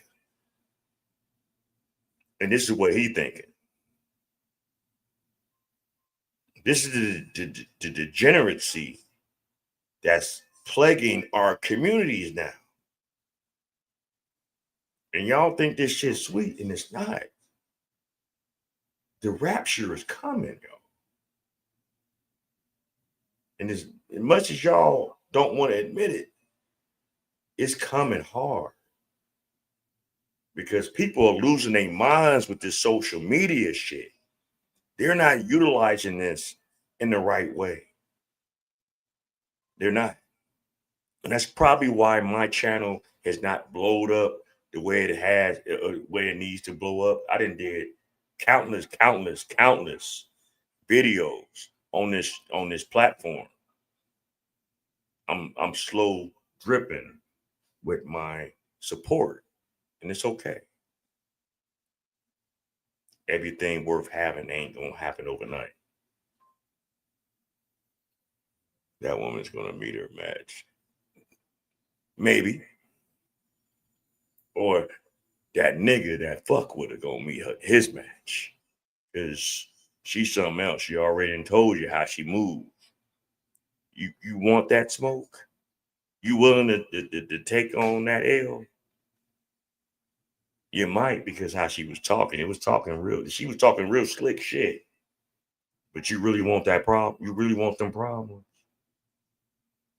Like, think about it. Do you really want them problems? Maybe on a drunk nigga night, but man, all right. Okay, niggas. Y'all brothers better be careful with that one. This is a demon. What's so bad about a child being a sexual being? Everything. Someone check his computer. Someone check his computer, because you know what I'm saying? She probably got some shit going on that ain't supposed to be going on. I'm going to tell you why the club scene is over. Tell us. The club scene is over because men want to be women. Is that and when so? I say men want to be women, they want to cut the line. Yup. They want to go in with the promoter. Yup. They don't want to buy their drinks. They don't want to buy their bottle. Nope. They put on their best fit to impress other men. Boo. They're at this club to see this performer, I'm to a get fan. a video that they were there and then talk about it for months that they know this performer. God forbid men go outside and support their favorite artists. Did you notice that everything she just named had nothing to do with being a woman and just had to do with pretty privilege? Have y'all noticed lately that when women's pretty privilege doesn't work, they start to have a mental breakdown, and then they say, oh my God, how come the men can do it? My fault my homie's a promoter at the club and can get me in for free. My fault my homie's not going to make me stand outside because that's what the homies do. My fault my homie's going to make sure we get a bottle for free and your table doesn't get it, and now you have to pay because my homie is smart enough to know that you're just using your pretty looks to get over on him. The best part is, didn't y'all just say how dangerous the club is? So why are you worried about men and what we got going on if we not bothering you? It feels like the more men dismantle. And I ain't gonna lie, I've done that in my past when I had it like that in my younger years when I just wanted to just be out there like that. Story time, y'all. Let's bring it in a little bit. I remember back in my early 20s when I was living out in Hazelcrest, and I was working, and also I was hustling. Yeah, I can say it now because I'm so far removed from that lifestyle. It is what it is. You know what I'm saying? We say you can't live without they can't live without social media. That social media is a new parent looking at that parent look what's going on. They live and talk about motherfuckers talking about each other, and they even got each other snubbed. Yeah, of course. It's all fucked up. I'm gonna tell you a little story about, just to expand on what he was just talking about and what brother was talking about on that clip, right? I remember back in my early 20s when I was living out in Hazelcrest, and I was hustling, and I was doing, the job thing to try to mask, because back in the old days, real hustlers, had to try to mask what they were doing. Had to have other kind of fronts. You just didn't want to be standing on no corners. And I wasn't standing on no corners when I was hustling.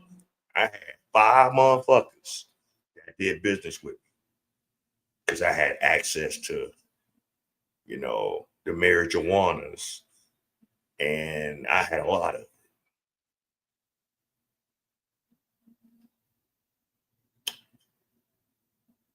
They used to call me Baby Nino back in the day. That's how much I used to have. Since so many of you niggas out there in the streets think I was a lame ass motherfucker, I was far from it. I just didn't show you what the fuck I was on. Because at that time, I've been in, out that shit long time ago. I used to go to clubs when we had it like that, when we just wanted to kick it and parlay and, you know, with me and my brothers and, you know, my crew and shit like that, and just splurge. Yeah, did we buy bottles at the motherfucking club? Yeah, the fuck we did. But the women that was seeing what we were doing, we wasn't buying bottles for them. We'll offer them a drink. Oh, you want to hang around because you seeing how we living, how we dressing, how we shining, the money that you seeing coming out of our pocket, and you want to see and, you know, and draw up to that. Oh yeah, you get a drink or two. That's about it. You want to hang out later, and I can see how you move, and you can see how my bros move. It is what it is. But we wasn't checking the bag on no hoes in the clubs back in the early 90s. We wasn't spending all our money on y'all. We don't know you. So if you really want to kick it with us, you had to show us that you was trying to kick it with us. Some did, some didn't. But hell no, we wasn't buying bottles for no random ass bitch. Fuck about here, man. You a sucker to do some shit like that. They gonna look at you, thank you, give you a little flirty, you know, touch here and there. Now fuck all that. You a sucker doing that bullshit. When we did entertain, we entertained the way we needed to entertain. Either you was going or you wasn't. 10 times out of 10, they was going. How we were moving. I don't know how you young bucks out here moving like it with this shit now. Y'all doing it. Y'all done fucked up the game with that shit. Me and my buddies back in the day doing the Freaknik used to go out there 10, 20 deep and shut the fucking clubs down.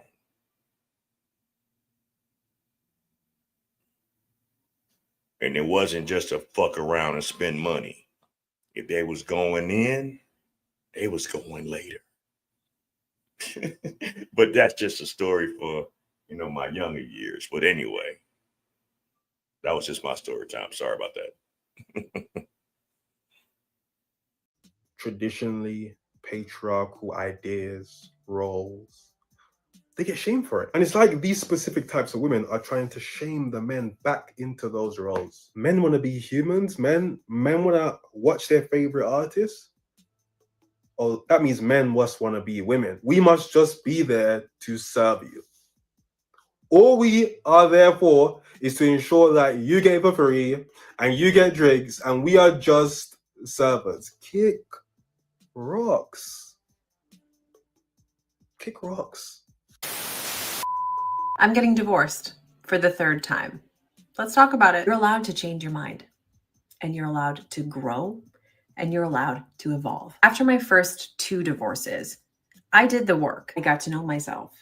I healed. I forgave myself. I learned how to love and respect myself, how to meet my own needs and to set boundaries and to raise my standards. That work led me to marrying an amazing man. Our relationship was healthy. I will be forever grateful. But we realized that there were incompatibilities we couldn't fix. Instead of forcing something that no longer fit, we made the decision to walk away with our friendship still intact. This has been the most peaceful, stress-free ending that I have ever experienced. Last weekend, my family and I scattered my stepdad's ashes. We shared stories and we laughed about memories. And you know what no one mentioned? His divorces, his breakups, his failed relationships, because those things are not what define us. It is not what people remember. At the end of the day, we are all just fucking dust. Knowing that gives me the courage to walk away from anything that no longer aligns with who I am.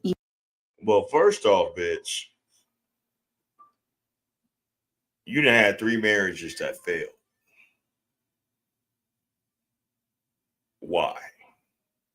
Why does a person get married to divorce, get married, divorce, get married again, and divorce, and now you're going to go on social media to try to justify this shit, to try to say that, oh, you learned something? You should have learned from the first time. All right, maybe the first time you was young and inexperienced. All right, we'll give you that pass. And you got married again the second time. All right, that didn't work. Now you got married a third time. And looking at how she looks, she don't look like she's too old. She could be probably in her 40s, maybe. Maybe her late 30s. So from the time whenever you got, because she never explained when she first got married how old she was. She could have got married at 20. And by the time she's 35 talking about this shit. So that's 15 years. 3 different men. I'm just hypothetically saying this. I don't know for sure because I don't know who this person is. I'm only going by this reaction. This is my first time reacting to it. This is my first time even putting this on. Like, we're watching this together. Understand, a lot of these videos that I put out here for us to react to and to fellowship with, these are first timers that I just happen to see a certain title and I'm like, okay, this can kind of go along with what I'm talking about for the night. So I'm gonna put this on. Like, what are we talking about here? So it ain't just the Black community that's having dysfunction in the world. It's the modern society of this country that's dealing with dysfunction in the world. So if anybody think that I'm just solely, jumping down the necks of our sisters, yeah, I am. But you're not the only ones. There are other influences out here in this world, in this country, in our society that's helping with the dysfunction as well. Even when it's hard, even when people don't understand, and when they call me selfish. Here is my truth.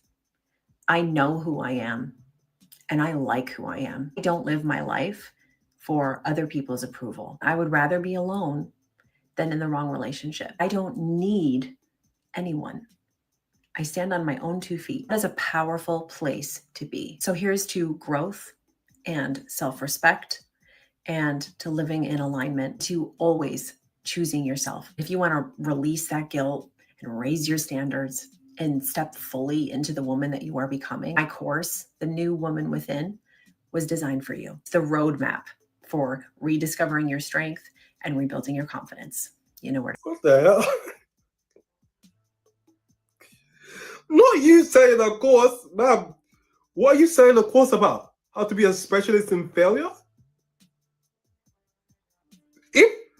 If that was the course you were selling, how to be a specialist in failure, that would go platinum because that is what you are. Okay? There's no problem in walking away from relationships that don't serve you. There's no problem with choosing yourself. There is a problem when you've had 3 marriages and 3 divorces, though. How the hell do you get married for the third time, and then the reason for you getting divorced is because you realize you had incompatibilities. What the hell? Wouldn't you have figured that out before you got married for the third time? It seems like you haven't done any work on yourself. It seems like you're just the same person, because there's no way that you're on your third marriage and that's the reason why it ends. Not cheating, not infidelity. Surely, in your first two marriages, you would have seen some incompatibilities. And you would have gone. But a lot of times women get bored over time. A lot of women get jumped out of these relationships because I understand it's an old saying. How you got the woman is the same way how you keep with that woman. Okay, I can get that to a certain degree. But when you spend a lot of time with each other, right, and you get into a certain comfort zone and you really see how this person moves, how this person reacts, how this person engages, how this person lives their everyday life. We have a choice to either accept it or reject it. A lot of times, a lot of us accept it, but it's with a cost. We accept it because we're comfortable with certain attributes of our mate, but we tend to ignore the other attributes. Maybe they're not very good at communicating. Maybe they're not very good at expressing their emotions. Maybe they're not very good at handling conflicts. Maybe they're not very good at paying bills. Maybe they're not very good at saving money. Maybe they're not very good at interacting with others productively. Maybe they're not good at just being a good person. But sometimes we might take some of these attributes and gloss over some and harp on others instead of really sitting down and talking with each other and having a more critical understanding of each other. That happens in a lot of relationships. A lot of relationships end, especially in our community, because of the lack of communication. Okay. A lot of it happens because of the lack of communication. And we got to do better, y'all. We got to stop letting these outside influences derail what you feel in your own spirit and your own heart, right?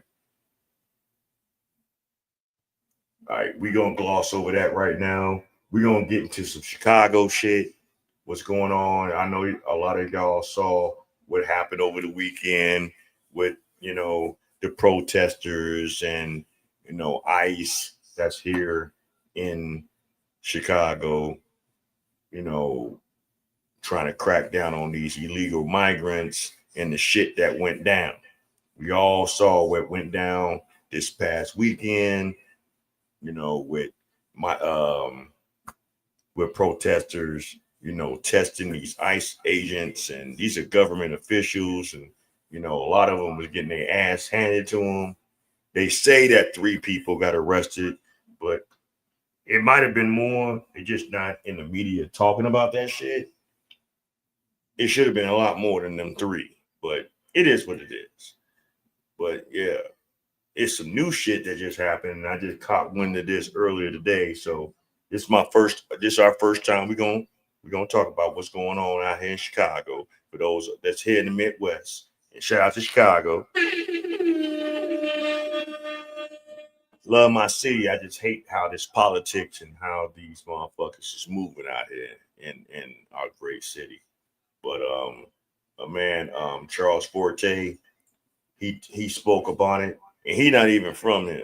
And this is crazy how we got content creators in other states that catch wind on what we doing here at home, and they're reacting to it. So this is a thing that's going on. Y'all are not local. A lot of the shit that we doing here is fucking worldwide. After weeks of tension between protesters and ICE agents in the city of Chicago, tension that escalated to the point where agents had to use pepper balls and tear gas just to move in and out of the facility, new security measures are now in place. And with those measures, the protests that once believed they could actually shut down operations have all been but squashed. ICE has cracked down, and the message is clear. They're done playing games. And so let's go ahead and jump into this first video right now, okay, where they're discussing 16 people were arrested. They actually interview one of the guys who was arrested and held for several hours, as well as the new security measures put in place in order to prevent protesters from obstructing agents from doing their job. So let's check this out. And this morning, we're hearing from protesters who were arrested outside the ICE facility in Broadview. Yeah, ICE agents say at least 16 people were taken into custody during clashes with federal agents. But now elected officials are speaking out, and we're also hearing directly from ICE with more details. Darius Johnson live in Broadview with what both sides are saying and how ICE is responding. Good morning, Darius. Hey there, ladies. Good Tuesday morning to the both of you. Things look a lot different here in Broadview this morning. First off, the street where the ICE processing facility is now blocked by Broadview police. They are making us park on a different side at this point without access to the facility or in front of the facility, as we've been for the last several weeks since this facility has been here. If you take a look down the street, you can now see that there is a tall wired fence that is now surrounding the building that is blocking off access to get to it. Any agents, it's unclear if those agents will be able to drive through or if they have to kind of show ID and then walk in. You see a couple of photographers walking through. In other words, they got tired of y'all shit. Y'all got too close and y'all got too much in y'all motherfucking feelings for whatever reasons y'all want to do it. So now it has set barriers for y'all to be at a distance. Y'all not gonna stop what the fuck they doing, because guess what? Y'all can't stop it. Y'all don't run the government. Y'all don't pay these people's payrolls. You sure don't control the law enforcement. Deal with what you need to deal with this. I understand some people, y'all get so politically involved in this shit, and you are glossing over the fact that since these migrants have been in our region, crime has jacked up. Certain benefits that some of y'all was benefiting from, y'all not getting it like how y'all used to, and they are getting over like a fat rat on your ass, and they don't respect you. So we got a whole clan of motherfucking newbies in our midst that don't give two shits about who the fuck y'all are. And y'all want to sit there and protect them? And they're looking at y'all like y'all some dumbass motherfuckers. Real fucking talk. Like, really. Half of them don't even try to learn the language of this country. They could be talking in front of you and talking about how they gonna fuck you up right in your face, and you wouldn't even know it because half of us don't know their language. But hey, it is what it is. Here, there are two sole protesters right there at the gate right now, one of them with a loudspeaker. Some of the protesters we spoke to say they were held here for hours, denied basic necessities, then hit with serious charges. Cell phone video captured the arrest of Rogelio Huerta of Berwyn. He showed us his black eye, a result of which he says happened behind the gate of the ICE processing facility. Huerta says he was packed in a small room with dozens of detainees and left without basic necessities. 6 hours later, he was released with a federal citation for assaulting an officer. They refused me a phone call. They refused food. They refused any kind of essentials that I needed. So if I needed a cover or a blanket, they didn't even have anything for me.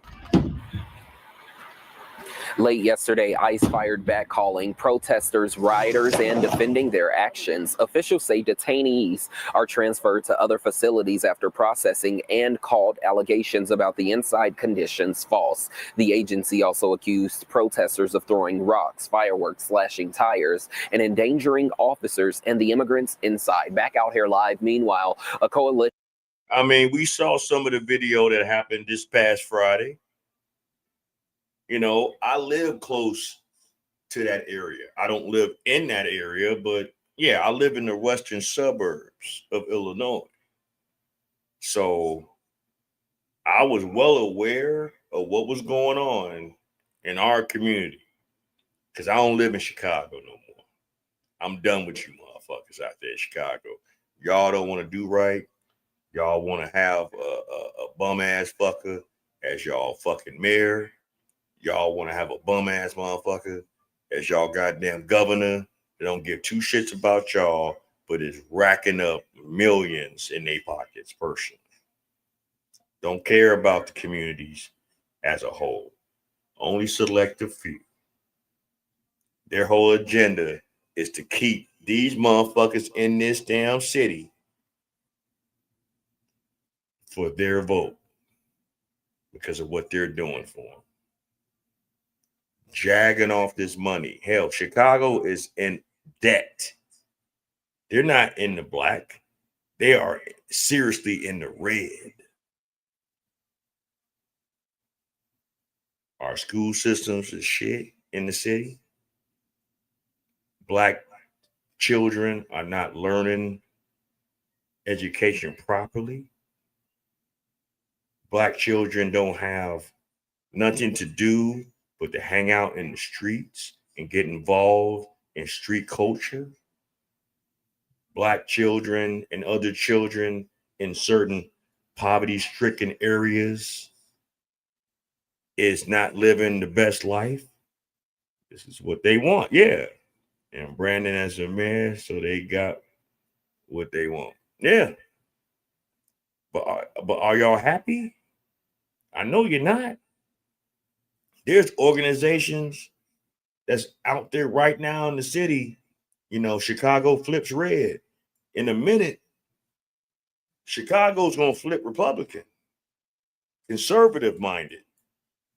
And I'm not saying that everything conservative as far as in the Republican Party is 100%, you know, all good, but I will say that they're not trying to live this kind of bullshit.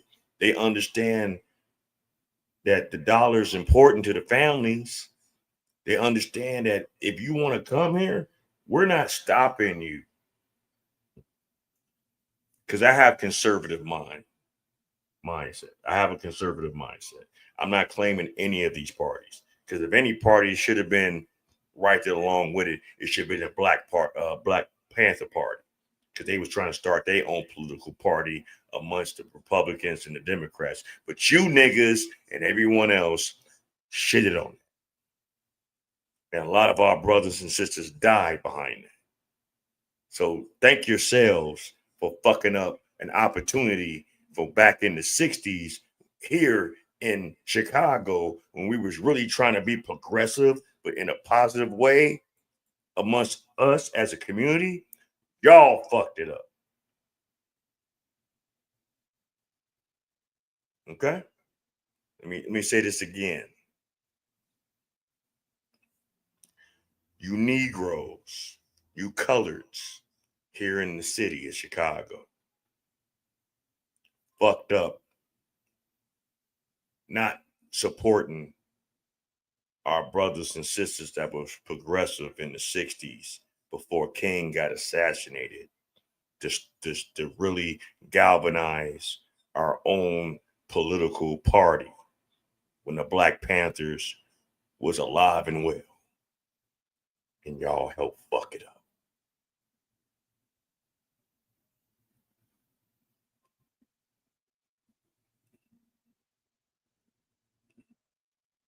Yeah, they should be happy. But you know how colors are. You know how Black people are. We ain't never happy. Our community, this community had an opportunity to establish a political party in the embrace of this human race in this country to help and benefit us as a culture. Because in history, the Democrats and the Republicans don't really have our back. Did the Republicans be the first voice to abolish slavery? Yeah. It was for political expediency. It was for a political gain. It was for monetary reasons. It wasn't for morality. Let's just keep it 100. When it was intelligent and smart and beautiful Black brothers and sisters that was willing to risk their life, just like how them motherfuckers risked their lives to establish this country and carve out their wealth in this country, we had brothers and sisters that was willing to do the same. And a lot of us turned our backs on our own people then. Now look where we at.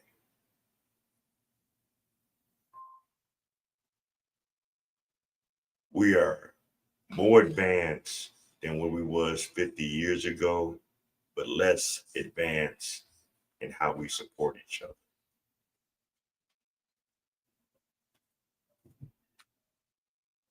Ain't that a bitch? Ain't that a smack in the numb fucking head? But I'm done with my rant. Let me go on with this. Coalition of 47 elected officials is pushing back, calling the federal response heavy-handed when protesters, journalists, and family members were hit with tear gas and pepper balls over the weekend. We're live in Berwyn this morning outside the ICE processing facility. I'm Darius Johnson, CBS News, Chicago. All right, Darius, thank you.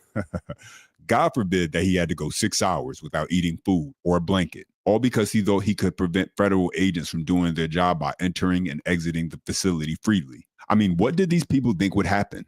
When you're trying to prevent federal employees from doing their job, there will be consequences for your actions. And so now he's upset because he was detained for his actions. What did he expect? That they would treat him as if he was staying at a Holiday Inn Express that serves complimentary breakfast between 6 and 9 a.m.? Now, here's the thing about a lot of these activists, where there are some people out there who believe that they are just paid protesters. They're to incite confusion and chaos. And so they don't come from the communities most affected by illegal immigration. They don't live in those neighborhoods where schools are already underfunded, where resources are already stretched thin, and where families feel the real impact. And that's a point that Fox News made a point to highlight. Let's check it out. In the past hour, protesters were seen gathering outside an Immigration and Customs Enforcement processing facility just outside of Chicago. DHS has been conducting its Operation Midway Blitz in that state of Illinois, and federal agents deployed tear gas and non-lethal munitions at that crowd. ICE reportedly taking one of those protesters into custody. Apparently, that person tried to block a van from leaving the facility. Charles, I interviewed the deputy director at ICE, and one of the things she talked about was just the threat against them because of this sort of thing, that they have to take this so much more seriously than they ever have because of the rhetoric on the left that has put them in peril potentially from people who might come out. Because otherwise, I mean, you can protest, But that's their main concern. It's up 1,000% those attacks on ICE officers. There's this physical intimidation and the demonization and them having to resort to wearing facial covers. It's just really, it's so hard to believe. And Chicago of all places, think about, just in the last couple of years, what we saw were, waves and waves of illegal immigrants pushing up rents, crowding out schools that already didn't have enough teachers per student. Taking resources where the poorest people in Chicago ended up having more desperate lives. And you're protecting this. You're willing to go and put yourself in harm's way. I mean, they're performing a lawful duty, and to interfere with that is just absolutely mind-boggling in my opinion. And think about what he just fucking said, man. Y'all were willing to lessen the resources of your own children and families to protect a group of people that don't fucking speak your language, a group of people that don't respect you as a human, a group of people that is willing to take what you worked for, take over your neighborhoods, and y'all are good with that? Y'all are really good with that. How toxic is that?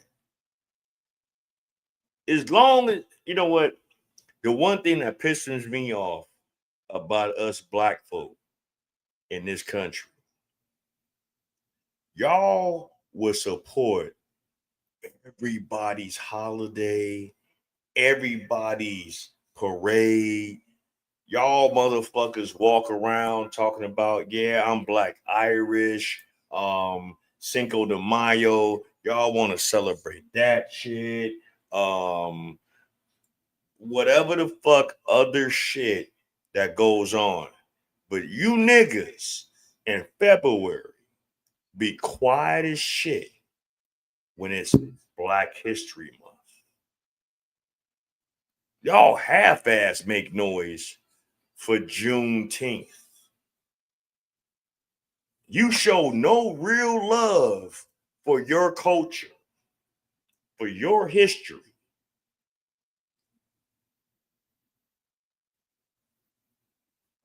Exactly.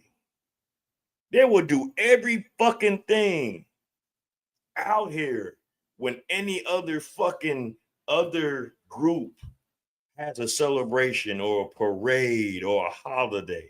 Y'all celebrate that shit till the cows come home. But Black History, y'all bitches quiet as hell.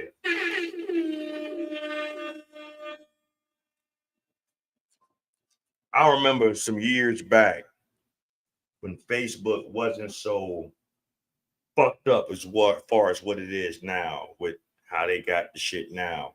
And every day or every other day, I would post something, supporting Black history, whether it was taught in school or not, because I learned more knowledge of who we was as a people outside of school than when I came up in school. When I grew up, we had Black History Week when I was in grade school, when I was my daughter's age, in first and fifth grade. We had Black History Week. It wasn't until a little later down the road that they fucked around and turned it into Black History Month. They didn't have Marcus Garvey in the Black History. They sure didn't have Malcolm X in our Black History. They didn't talk about Fred Hampton. They ain't talk about Stokely Carmichael. They ain't talk about the Black Panther Party.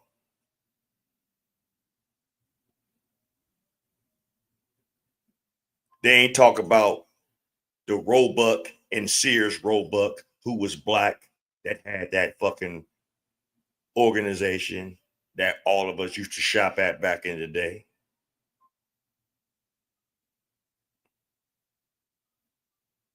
Hell, they didn't even talk about Madam C.J. Walker. You know, the first black woman millionaire. You know, we made a lot of history. They didn't talk about Rosewood. They didn't talk about Black Wall Street.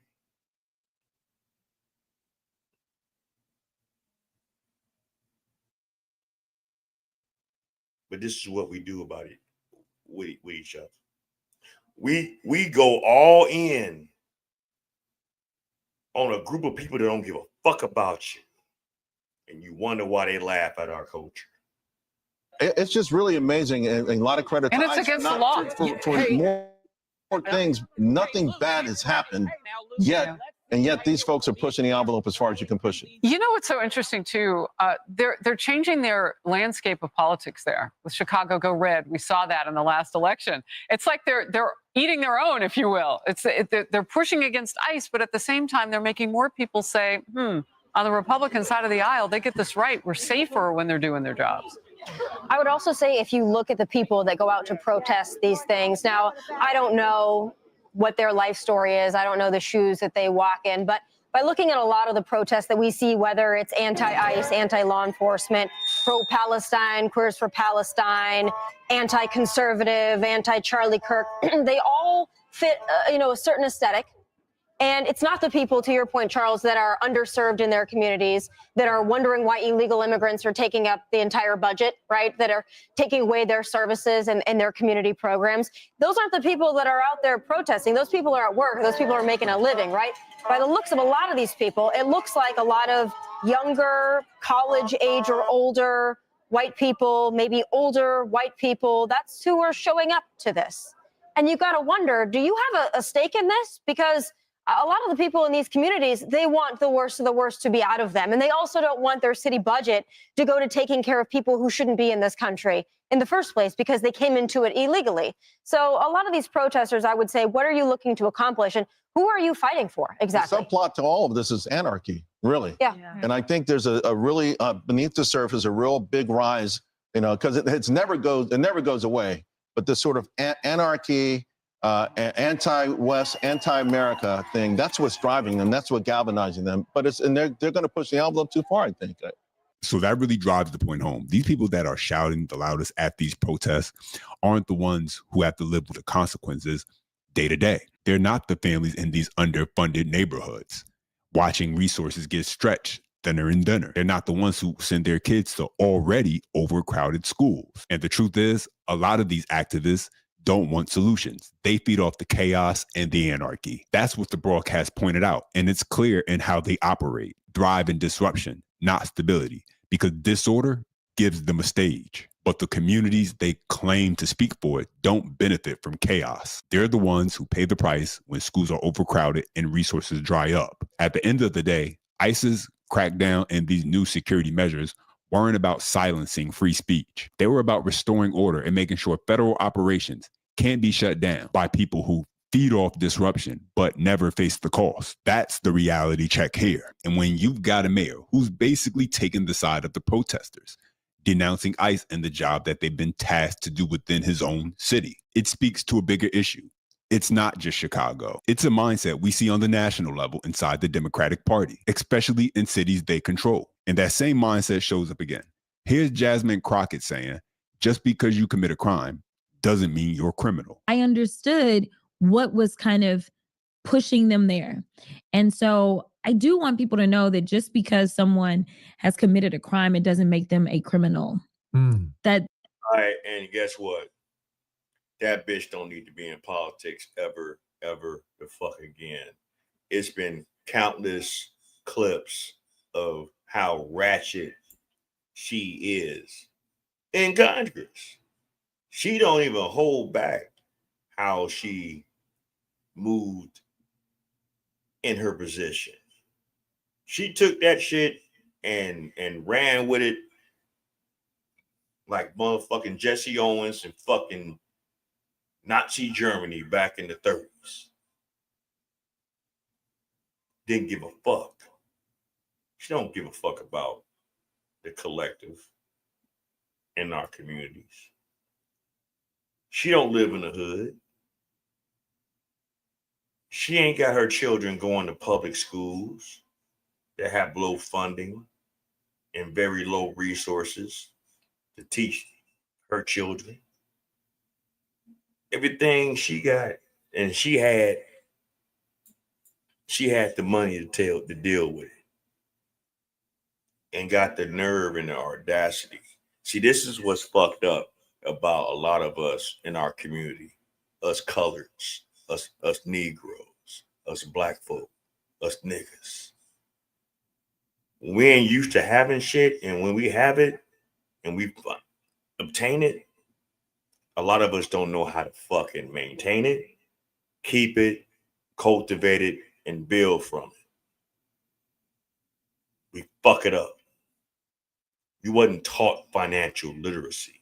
You wasn't taught how to have generational wealth, as so many of our fucking people online always want to talk about. Oh, yeah, we're going to get generational wealth. How?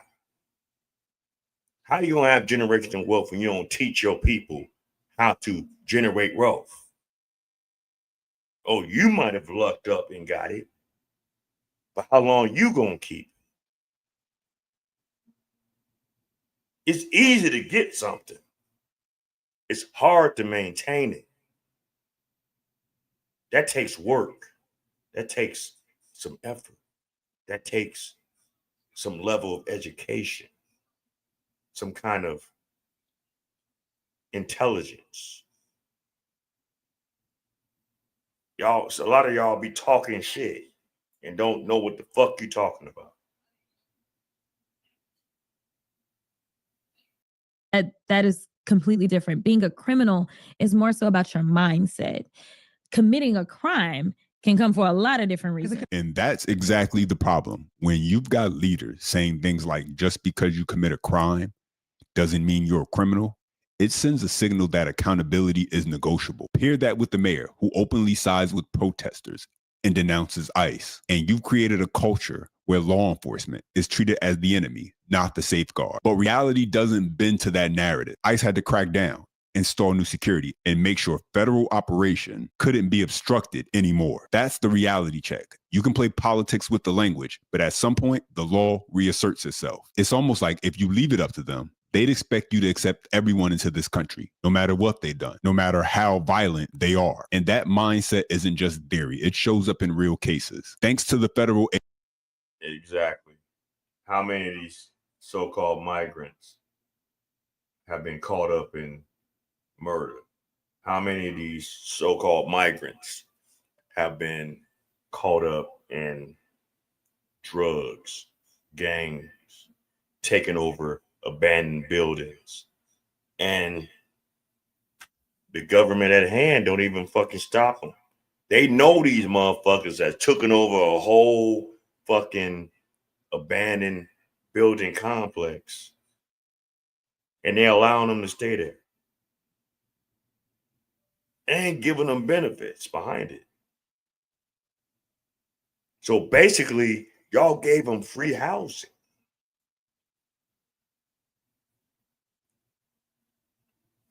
Brothers and sisters that do that shit here are called squatters. What do y'all call them?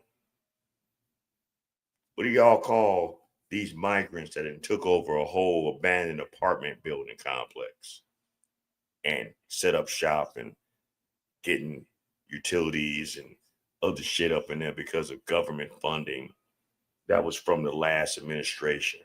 What do y'all call that? That's a different level of squatting. That is a whole different level of squatting. But I just had to do a little intermission behind what we had going on with what we talking about. Now, we're going to break down some other shit what's happening in Chicago with this whole Ramika Meek shit. And this is what I'm telling you. Ramika and Holly, they had Dylans on top of sharing the same man. So check this out. Hold on. Check this out. This is Ramika and Holly at better times. Okay? They had relations. This is not what the news or Ramika's family want to admit went on. Hey, yo. Most likely to kill someone. Highly scary. Most likely to get arrested. Highly scary. Who pulls the most? She pulled the most triggers. Who's the most emotional? Highly scary. Who's the loudest? Holly. I got my CCL. Who's the craziest? Holly. Who's the most mature? So the fuck ain't Holly. Who has better style? Not Holly. She be wearing Ramika clothes. Who's more casual? So ain't Holly. Who's the biggest hoe? Cause she's a freak. We know that part. We know that part. Ramika says she's a freak. This your boy Big Keys against the world. She like threesomes and shit. What Ramika say about Holly? However, we not here for that. I want to get some facts out the way. This your boy Big Keys against the world. And as y'all can see, all fingers point to Holly Johnson, aka Quadesia, aka that bitch, that crazy bitch. What you say, Day Day? I mean, what Craig and Uncle Elroy said? What they say? Hey, Daddy, that crazy bitch out there again. So we got Holly, y'all. But I would like to get into some things that happened yesterday. I said I went down to the police station. I'm hearing a lot of speculation. I'm hearing a lot of chatter. One of my supporters sent me a message and said, and the viewers are saying that you are lying. There is no way you went to the police station and got all that paperwork you posted. The same day you have to put in for that information through a FOIA or something. But also look at your comments. You got some people in there turning your views by putting stuff in your comments as well. Somebody named Blessing something is trying to eat you up in the comments. Listen, they're going to need a bigger plate on Big Keys. You got to do a lot of eating to eat Big Keys up. However, why would I have to lie on Holly Scary, a.k.a. Holly Shoot You, not Glory Hallelujah? We got demonic Holly Shoot You over here. Why would I have to go down here and lie on these people? I don't know. But let me break down something right quick, right? As you can see, I told y'all the screenshot. 3510 South Michigan. That's where this came from. If I would have got this off the computer, if I would have went to another police station or something, it would not have said 3510 South Michigan. It's going to say wherever you get the printout at. Plus, the police report was not even done at 3510 South Michigan. Ramika died in District 1. Their police station is on like 18th Street, 16th Street or some shit. 16th and State, right? Down the street from where it happened at. However, you know what I'm saying? I'm just saying, it say 3510 South Michigan. Now, when you go get this information, you have to pay 50 cents. Depends on how much you got. I got 50 cents worth of information. That's why I got 50 cents in my goddamn hand. I gave him $1. I gave him a stale-ass dollar type shit, right? So that's why I got 50 cents. I went down to the police station, right? Now, for those people that were saying, how did you get all the information in one day? I didn't. I told y'all that yesterday. That's why all this is black. What the fuck? Blacker than me, right? This is redacted information, right? Now, for those of y'all that's going to say, well, where's the information then? If it's redacted, you still supposed to get the FOIA to get the information. That's what I said I did. This is my thing. For the FOIA, I just blocked out my information, right? The lady told me to put on there to get the information I have to put, I want the unredacted. So understand, people, you want information after the fact of what you hear out here in these streets, what the media wants to promote, what your government wants to put out there. You being a taxpaying citizen have every right to go to your local police station or any of the police stations that's in the district of wherever situation happens, you pay a little money, you can get this information in the FOIA report. Freedom of Information Act. You can request a FOIA for anything that happens and that goes on in your community.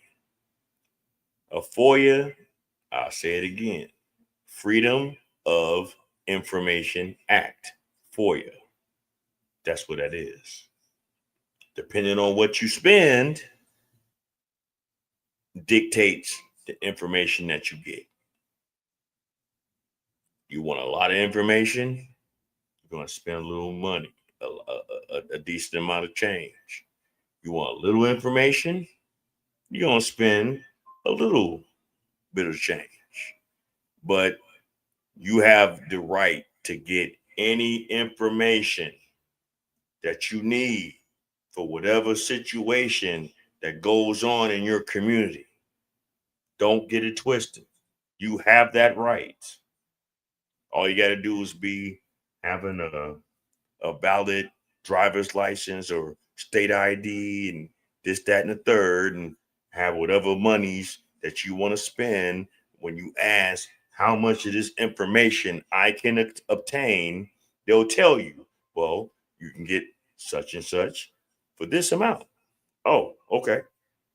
If you're willing to jag that off for blunts, backwoods, Hennessy, Douce, and all that other bullshit that y'all spend y'all money on, Jordans, shit like that, spend that money to get information on things that y'all question, since you question it so much.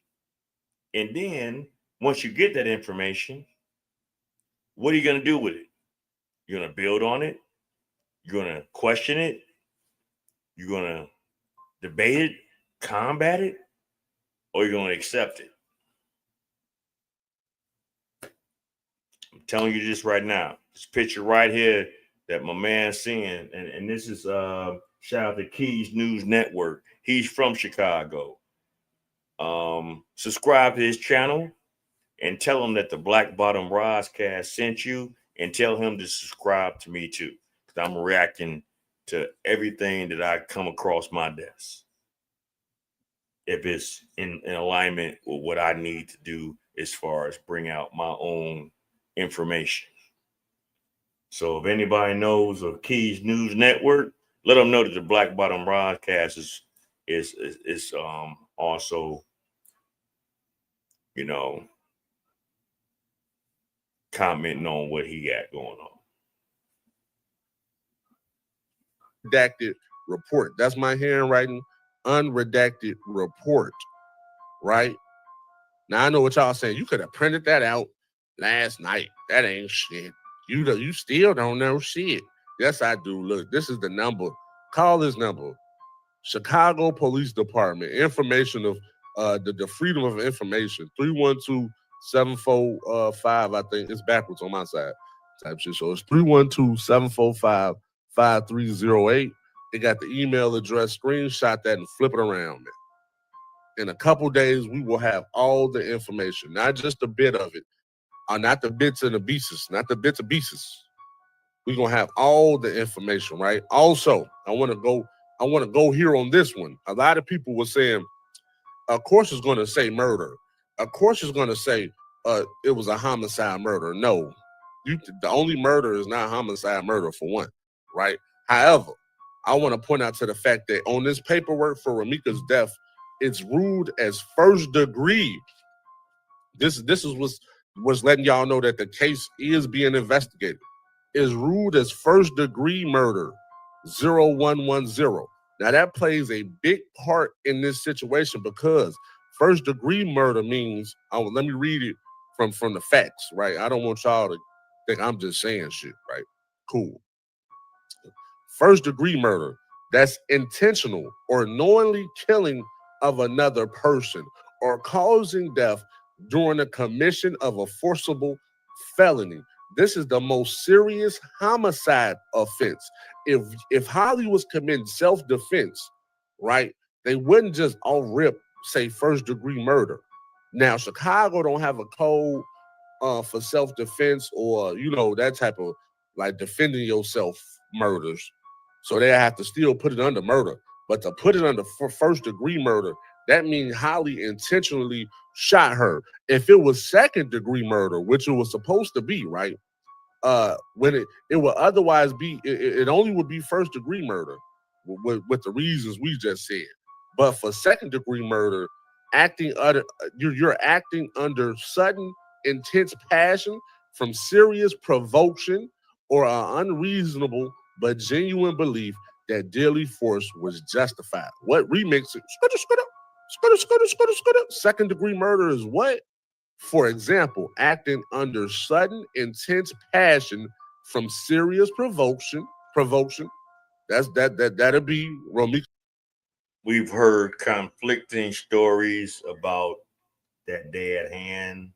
We heard on one side that Romika dropped her son off and the ex and Holly came afterwards. They had words. This, that, and the third happened. Romika met her end. Then we've heard other accounts that it was the baby daddy and Holly that dropped the son off, and Romika came on the ass end of it, and altercations happened. The same result happened. I understand that the family of Romika want to in the news wanted to make her to be presented as a certain kind of person. I understand it because that's their family, that's her family. They love her. The mama birthed her. Actually, was so crazy that the mama reminded me of a person who I used to be affiliated with in the club world. That's just what she would probably look like at the mama age, but that's another story for another time. So I ain't about to piss nobody off, but I'm quite sure some of y'all get what I'm saying. If you really know what I'm talking about, if you know my history in the circles that I was in back in the day. That's all I'm gonna say. That badass weed that mama had on, that shit was trifling. And there are some women out here that like to have that kind of hairstyle, but it does not fit y'all. Y'all need to stop doing that shit. Let your hair grow. Stop letting your edges fall to the wayside. Just do better about yourself. Have a better diet. I don't know. I don't know what to say to y'all.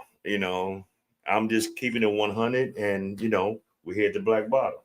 But anyway, these two had a much deeper dealings than what y'all really know about. Eventually, if I decide to even keep talking about this story, I might bring it out. But anybody that's out and about, that's been out there, that know them personally, you know what the fuck I'm talking about. I ain't gotta be around to know that this was some we sharing dick type shit. Just keep it 100. A lot of you sisters in the hood sharing the same dick. 80% of the ladies that's in a community sharing dick with 20% of the men in your community. Look it up. You can Google it. You got women that got 5 motherfucking kids by 4 different niggas. And them 4 niggas that they dealing with that had kids from got 4, 5 or more kids by other bitches. Y'all love sharing dick. Fuck it. Just, I mean, if you're really about that life, be about that life, man. Don't be fucking half-assed. Because this is what the fuck y'all really doing. Y'all doing it for the benefits. Y'all not doing it for the culture.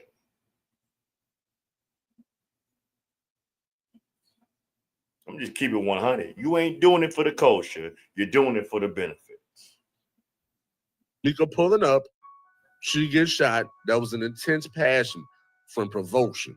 Cool. Or an unreasonable but genuine belief that deadly force was justified. That's when Carlos had her in the full Nelson and he let her go. And maybe Holly felt she was going to jump on her. But however, the police didn't say it was second-degree murder. They said first-degree murder. That means she was shot intentionally. You're fucking crazy. Don't ever say I'm lying on shit. Ever. I'm running around here with 50 cents in my damn pocket now for getting this damn police report. And the freedom and the FOIA information coming soon. Right? This shit crazy. This your boy Big Keys. Keys against the world. Also, y'all see, we found this clip of Holly. We got more clips of Holly. We got clips of Holly family. Public clips. We just not going in these people's personal lives. But we know some things now. They got till Friday. I'm out. But as much as he's talking about how he got clips of Holly, there's talks of Ramika as well. So it ain't just one side that was just diabolical. Both these hoes was diabolical. Let's just keep it 100. The victim was the motherfucker that got caught the fuck up. If it would have been the other way around, what would we be saying? If Holly would have been the victim and Ramika would have been the victor, what would we be saying? The same shit. The same fucking shit, man. I get what my man's saying. Everybody wants to demonize Holly. I get it. I get that. I understand that. But it takes two to tango. It takes two to play. And in their situation, it took three of them. And somewhere down the line, one felt that they deserved more than the other. And this is what ultimately happened. This is why I keep saying to you bitches, stop saying y'all about that life. Y'all not about that life, man. Y'all, some of y'all that might be totally twisted might not care to watch your man fuck another bitch. But in reality, y'all give a fuck. You give a fuck if another female get more attention from your man than you. Just keep it 100. All you licking assholes that wanna y'all stop fucking with niggas, y'all wanna fuck with bitches, y'all do the same shit with that shit too.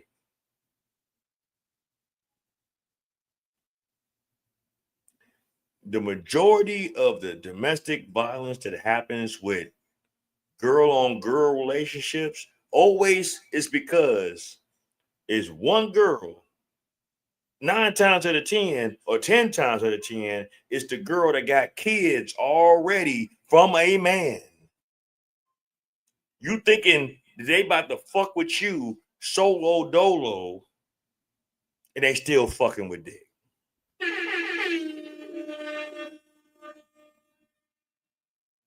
And then you be ready to beat these hoes ass.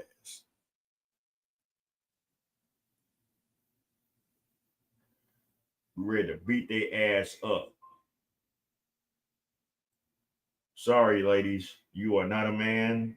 You will never be a man. I don't give a fuck how fucking studdish y'all want to get. Never. Let's go to this. This is what we came for. This whole Cardi B bullshit. How ratchet she is.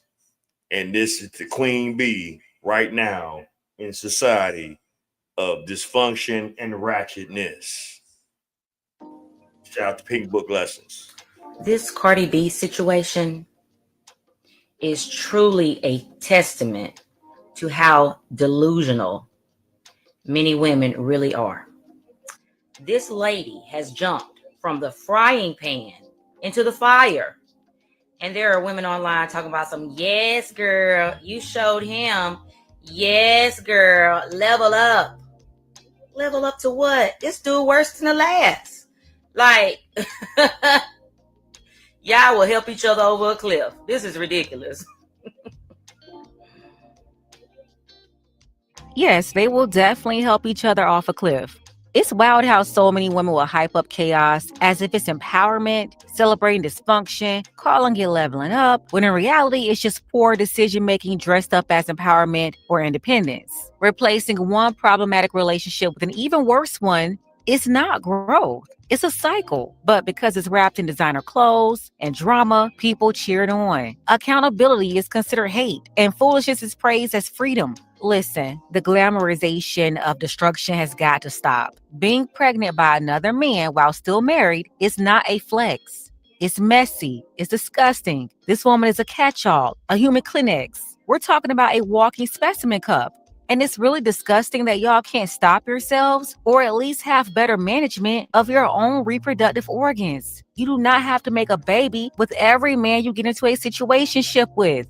That's crazy. Why do y'all feel like every single relationship that you get in means you need to have another child? Why don't you chill, date, vibe, see if this is a good person? Relationship to relationship is a new baby. Are you okay? You need to slow down. You need to calm down. Like seeing Cardi B pregnant by stepmother, I was really hoping that it was not true. When everybody was saying it, I was just like, please, girl, be bloated. Because why? Why? That man has like 4 new babies already that are like, I think they're under 1. They're under 1. And he has other older kids. It's like you went from the frying pan into the fire. You could have just stayed with the cheating husband. Like, this is really a mess. I'm really like disappointed. And y'all can say all you want. Oh, you have money, blah, blah, blah. It doesn't matter how much money you have. Being a mother is still a lot. Especially you still have to grow and birth this child and then raise them. 4 kids. You've lost the plot. You lost me.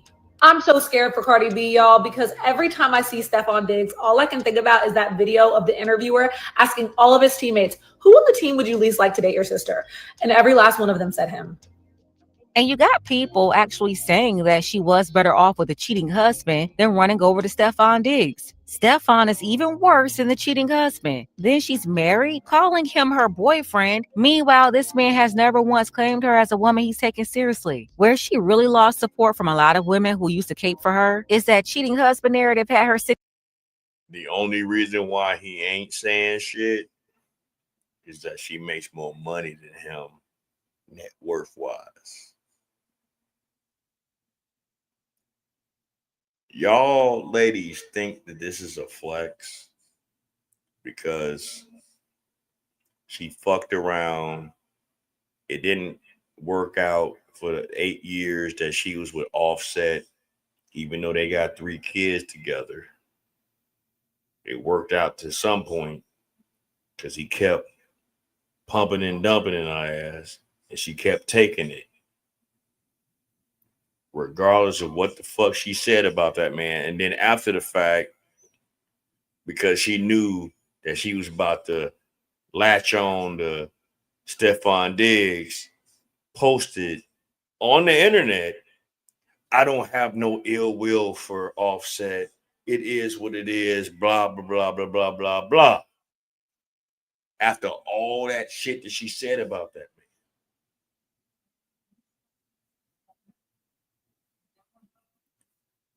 If you don't believe me, look that shit up. It's public knowledge. She ain't got no more smoke for Offset. You want to know why? Because if she keep talking, Offset and his lawyers can snatch that bag from her punk ass. She is showing that she is not fit to be a mother. I hope y'all realize that shit, right? Oh no, she's just empowering herself. She just dealing with her hurt. Her friends told her she needed to get outside. That's why she made that song and blah blah blah blah blah blah blah blah. She get on Gayle King and look like a goddamn fool. And all you black bitches is capping for that hoe. Yeah, I know. She did an Offset, but she recanted after the fact. Because you know how Cardi B get down. She'll go on her motherfucking platform with all her little minions, her Cardi B'ers, and talk shit. She'll talk shit to them. And they accept it. They accept the fucking toxic abuse that she even does to her. And she does it to her own fans. It is clips after clips after clips at how she get down with her people. She don't respect none of you motherfuckers.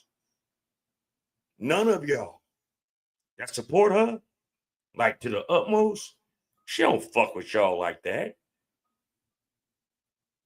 She just collecting a bag off you dummies.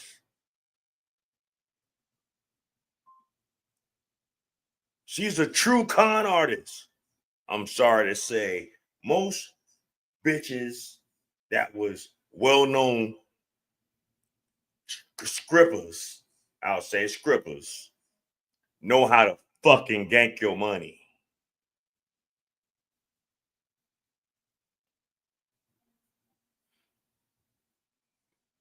I mean, whatever. Don't listen to me. Keep going on with the bullshit. We're going to see what Cardi B going to be at in the next 5 years. I ain't going to say she's going to lose it all because the industry loves to promote her dysfunction to you niggas. You know what's going to kill that shit? Stop supporting her. And I'm not trying to be a hater or say, oh, well, damn, Ross and the Black Bottom Ross cast, they trying to stop another motherfucker's flow. No, I'm not going to do that. Hopefully, if you got enough common sense and compassion for family, really real family, you'll understand what the fuck I'm talking about. And you'll understand that this bitch ain't about family. She just popping off kids to get paid. If you listen to that fucking interview with fucking Gayle King, she was talking about, I need y'all to support my album so I can get Pampers, And from what I'm hearing, she pregnant with twins. So she ain't gonna have 4 kids. She gonna have 5.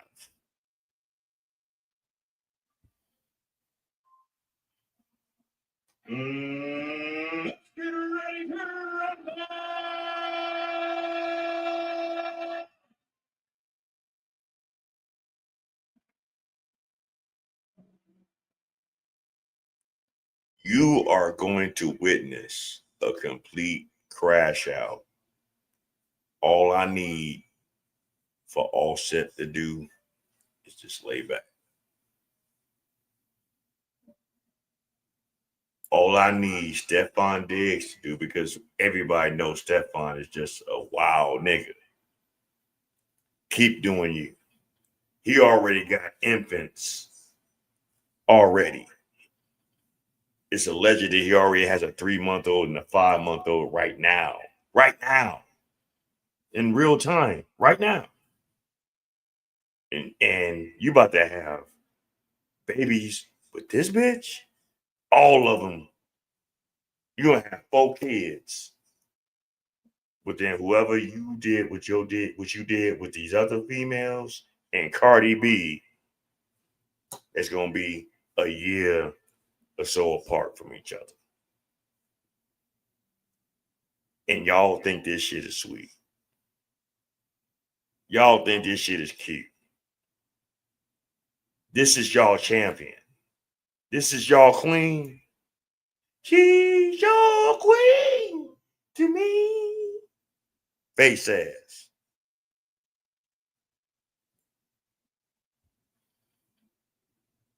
Sitting in the victim seat. But this whole situation with Stephon Diggs proves what's been obvious. Cardi's a mutt. She's always been a mutt. She's been roaming the streets like a New York sewer rat, sniffing trash, and she placed herself at the bottom of the barrel, which is how she ended up in all this mess to begin with. She took all of that because she knows who she really is. It's her own low self-worth. She really thought that's all she deserved. I mean, Cardi's admitted plenty of times she wasn't a good person. She didn't believe that she deserved good in life. She said this about herself to the open public. And what does somebody like that do? Self-sabotage. She creates dumb situations like the Stephon Diggs mess on purpose. It's not by mistake. The problem is too many people are acting like she's flexing, when in reality, she's just peacocking, showing the bird she really is. You got to be a different type of delusional to actually think that Stephon Diggs is in love with Cardi B. A man that genuinely loves you would not allow you to go out here and publicly embarrass yourself the way that she is currently doing. He would be patient and intentional with his movement with you. This man is a known baby mama maker. He just likes the art of sex with attractive women and doesn't mind making a baby because he has the funds to do so. And y'all not gonna convince me that he's excited. He's one of those guys that just be like, damn, I done did too much. I just be doing shit. Now he done tied himself to some forever beef. Like, Offset is going to forever cause some drama when it comes to this shit. Like, you can guarantee that. And Stephon gonna get sick and tired of this. He gonna get sick and tired of Cardi B. She is a very exhausting person. She might be talented when it comes to music and beautiful. I'm sorry, but it's sad how low the standards have been dropped for this girl. There's no talent here. Cardi can't rap. And it's amazing the people that actually can rap catch way more criticism for their ability than this woman that can't even do it. She's exhausting as fuck. I promise you, Offset don't care as much as she think he do. Offset gonna leave whatever kids he got with the baby mamas and go live his life. She the one that gotta continue all these months of pregnancy and be the primary parent for that child, while Stephon Diggs go out and do what he wanna do. And I'm 9 times out of 10 sure that he's probably never gonna marry her and probably go out here and be hushing on somebody else. She just gonna have another dude to crash out online over. I promise you, any day now, Cardi B is gonna be screaming and crying about how he ain't no good. He's a baby mama maker. Like, calm the down. This is not Sierra and Russell. This is not that. But yeah, I definitely agree that Stephon is a mutt too, and he's desperately trying to cover up his LGBT status by finding all these women to drop babies in all of a sudden. And of course, these birds, they're lining up to get their cut of his 3-year, $69 million contract. He don't want Cardi B? No. Then them other girls, they only want his seed so they can trade it in for cash down to the family court. Bottom line, these are all broken people creating broken households and single mothers, all of them just doing what's best for them or their own feelings, not caring at all about the children they make. That's who's stuck in the middle. 2 under 2 with 2 different fathers is bird behavior. I don't care how y'all try to slice it and dice it and whatever. I don't care how much money the mother have, how well you can take care of your kids. 2 kids under 2 years old with 2 different fathers. Right. It's never going to be cute. It's nothing cute about it. And let's not motherfucking forget, you're married.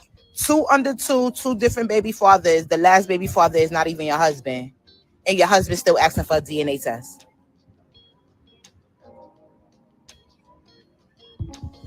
Right. And I'm all here for the birth, but let's not try to make it seem like it's admirable, like it's something to look up to. Like it's like, oh, well, when you rich, you could do whatever you want. Well, as long as you got enough money to pay for the nannies, as long as you got enough money to take care of it. And guess what? For the most part, a lot of women try to get away with that shit. Story time, y'all. Let's pull it in a little bit. I know a lot of y'all that follow me, that really know me in real time, know what I've been dealing with for quite some time with an in particular bitch that was originally from Kankakee that used to be a part of my organization that claimed that she didn't know that me and my wifey was together. Didn't know that me and my wife had children before, and shit like that.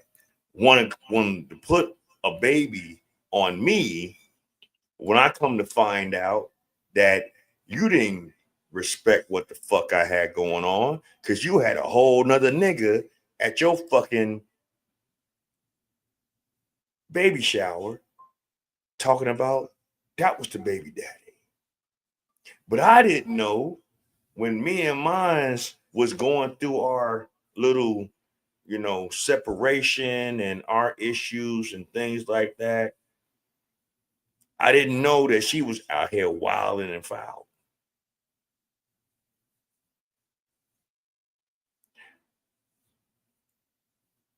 She's turned so many people against me because women is always the victim in relationships when it comes to men. It ain't never looked at whereas, let's look at it from both sides. Let's look at it from a perspective of maybe this broad was on something else. A lot of people didn't want to see it that way, right? So she went on, she put me on motherfucking the T app, all kind of fucking bullshit. Wanted to harass my girl, threaten my wife, talk about she was going to do physical harm to my children. And you think that heifer, that bitch, is going to have any good luck in her life? And all I asked for was a DNA, a Dana.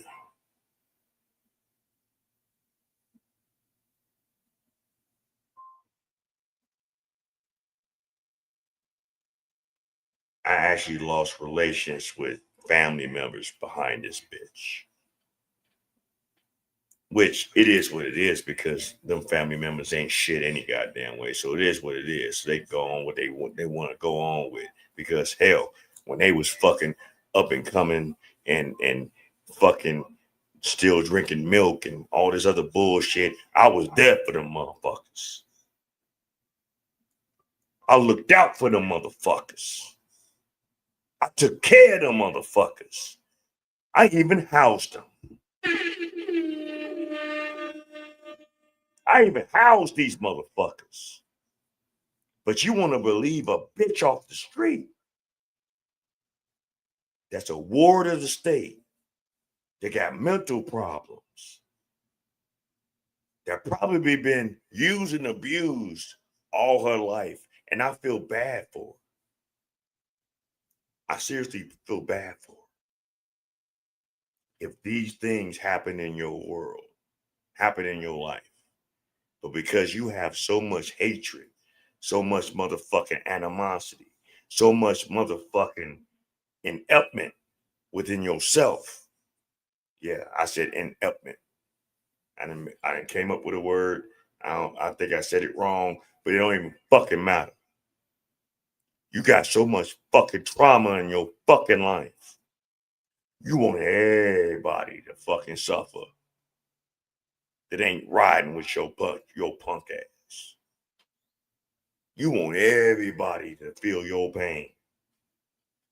That what you experienced in your life instead of healing yourself.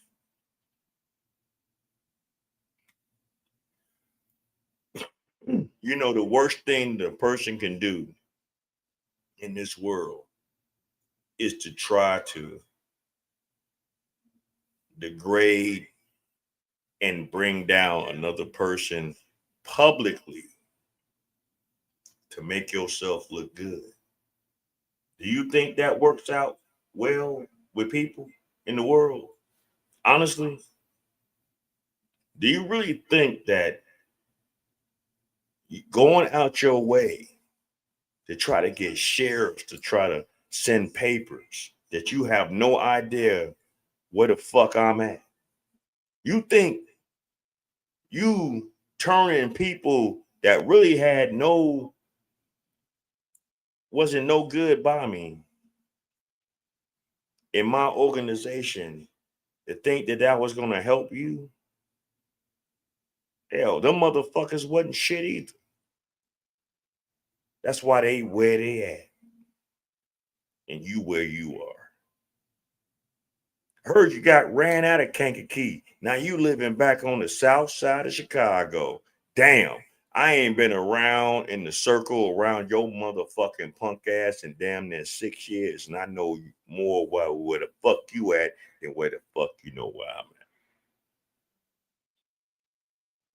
For all those that's watching in the clouds.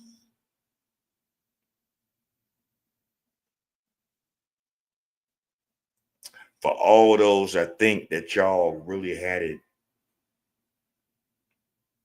and thought y'all ran me up out of certain circles. No, I got tired of dealing with you niggas.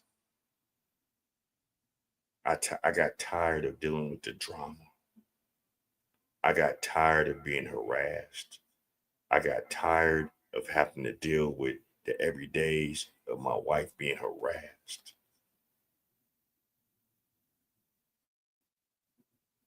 No one talked about you and yours, but you had the audacity to say that you want to do harm to my babies.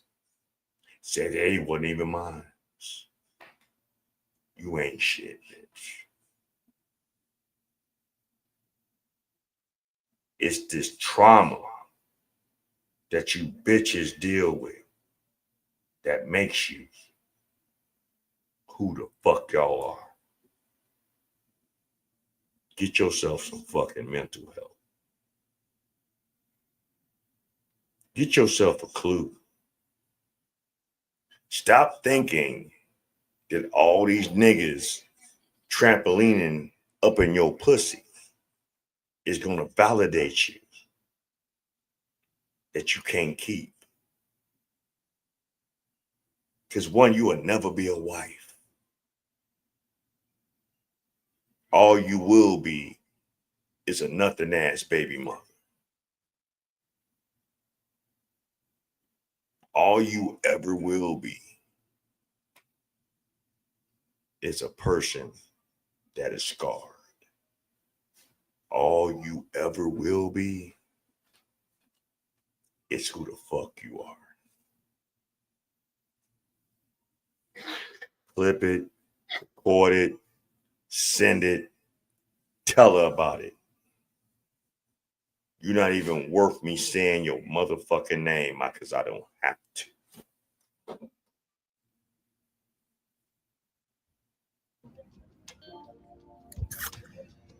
Two under two different fathers, and you're legally still married. Oh, let's not forget, and the new baby father is a bird. Oh my God. The new baby father worse than the last baby father, than a husband. It's poor management. If we it's not cute. It's poor management. And I expect better from that. Better from her. I can't stand women like Cardi B to act like a man that you know ain't no good is all of a sudden so great with them. Oh, my boyfriend, he wants to heal me and he wants the girl. That man just supposedly had a baby. Is it not true that he is in court documents right now saying he don't know for sure that he is somebody else's daddy that just had a baby in April 2025 when you were still pregnant, and you on TV acting like this man is so damn admirable? I'm tired of that. Stop glazing. Like, we didn't see you and this man on a boat passing out rugs all up on other women. That's what got you into trouble in the first place, thinking that you are so different than everybody else. You weren't different than all them damn women Offset had babies with, but you thought you were. Thought you were different because you were somebody's wife and not a baby mama. And now you back to being a baby mama. And now here it is. This man has a brand new baby. And do you care about the fact that he has another baby that he may not be claiming? Do you realize they keep on saying Cardi B and he's going to be the fourth child of Cardi B, but ain't nobody saying how many kids he has? You can't find anything to say this is going to be Stefan's third child, second child, fifth child, because no one knows. Because this man is out here playing games when it comes to admitting to his own children. Yeah, the mental gymnastics they want everybody to tumble through to understand all this is crazy work. A lot of women are delusional, not just Cardi B. They can be with a whole bum. I mean, on every level you can think of. An entire dog, super low value, but they will take that man and polish him up and pretend he's the best thing ever just so they look like they didn't take an L. You know, until they actually take the L and it's undeniable they can't hide it. See, that's when they come out telling everybody how horrible he was when they already knew that from the get-go. Like, y'all kill me with that. Yeah, he wasn't no good before. He already made baby mamas, single mothers before you. But your own delusion and narcissistic tendencies made you believe that somehow you're better than the other women and you won't have those same problems because you think you look better or think you got something they don't have. When none of that matters when you become sister wives with these other women. No matter how high above you think you are over that other woman, your connection to that same man, it just puts y'all at eye level. Yeah, once again, Cardi B made herself a part of a whole roster in the Serena Football League, but she's still trying to dress it up like she's a top recruit. I don't care how many millions Atlantic gave you, you're still low value. And yes, ladies, I don't know why nobody didn't tell y'all this, but choosing the wrong man can also lower your value. Attaching yourself for life to a bum is only going to make you a bum. No matter how much you try to shower and groom that bum street character is still going to show up. That goes for men and women. You attach yourself to a low life, they will ruin your life too. And ladies, stop thinking you're better just because it's your turn to groom the dog. He was a dog when he got with you, and having children with him won't change any of that. Shout out for Pink Book Lessons for bringing that out into existence. Men and women. You deal with a bum, you deal with the bum's behavior, you cater to that bum, you ain't no better. Men and women. We need to be more mindful of our peace, our space, our mentals, and our life. I know a lot of us have made mistakes out here in the world. I know a lot of us have made bad decisions, but that does not dictate who you are as a person. Some of us got bigger hearts than others. Some of us really try to give people the benefit of the fucking doubt. But when they show you who they are, please believe them. And you as an individual, if you know in your own life that you're not moving the way that you're needing to move, you need to look yourself into the mirror as well and figure it out. I know sometimes it's hard to figure that out sometimes. I know sometimes you might think that everybody's coming down on you. Maybe sometimes you might feel that you're a victim and can't nothing right come about you. But as long as you have faith in the Most High, as long as you believe in a higher power, as long as you believe that you can be the best version of yourself, you can get out of that mindset. Don't ever think that what a person says who you are justifies you. It's not what they call you, it's what you answer to.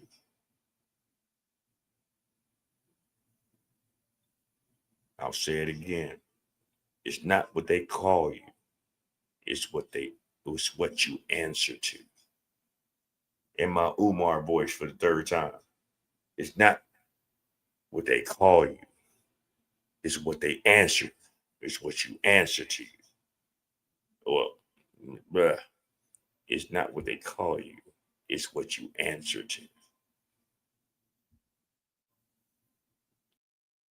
Yeah, you may think it's cute to sit up with him and complain about his ex while he's painting this picture to you that she's the worst thing ever. Nah, that's just trying to play with your mind and help you develop a level of superiority. When in reality, that same woman he's complaining about, he'll go back to her when he's done with you. And some of them are so dirty, they'll go back with her while he's with you. Same for the women. If she's so obsessed with her ex, saying he's this or that, you better be careful, especially if she's got kids with them. They love going back to their baby daddies. They do it all the time. They could be in new relationships, new marriages. They still go back.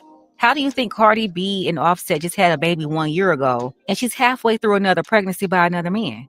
Y'all have to remember, the door is always open for his baby mama. The door is always open for her baby daddy. It could be 30 years later. Kids could be grown. They will still have a connection with that first man or that first woman.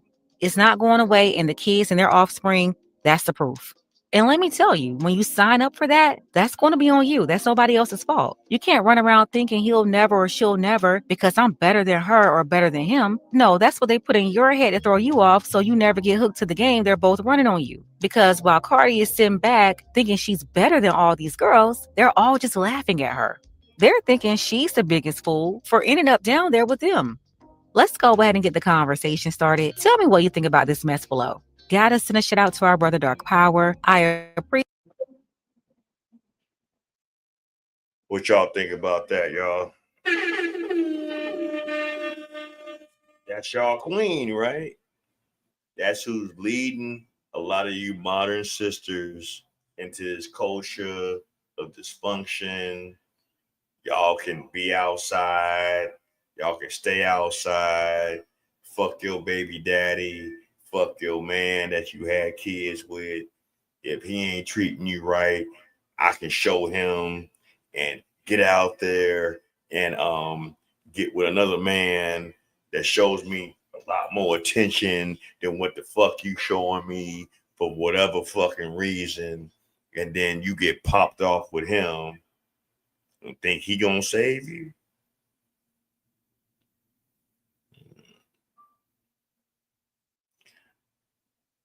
You think Stephon Diggs is gonna save Cardi B?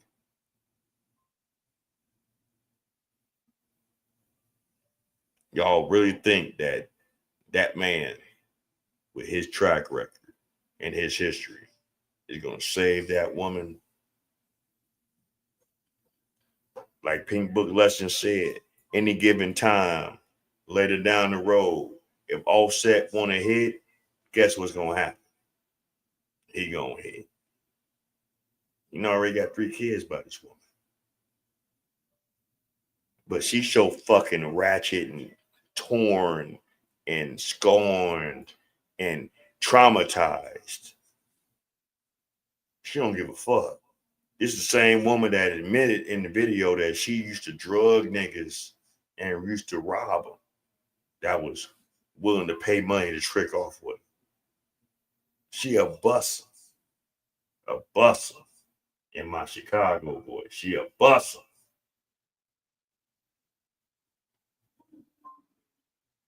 Back in my day, we used to call them high bodies. Hey, what you mean? What you mean about high bodies? Hey, I got some liquor. I got some weed. I can get whatever else you need. I got a spot at the spot. How about it? Oh, okay.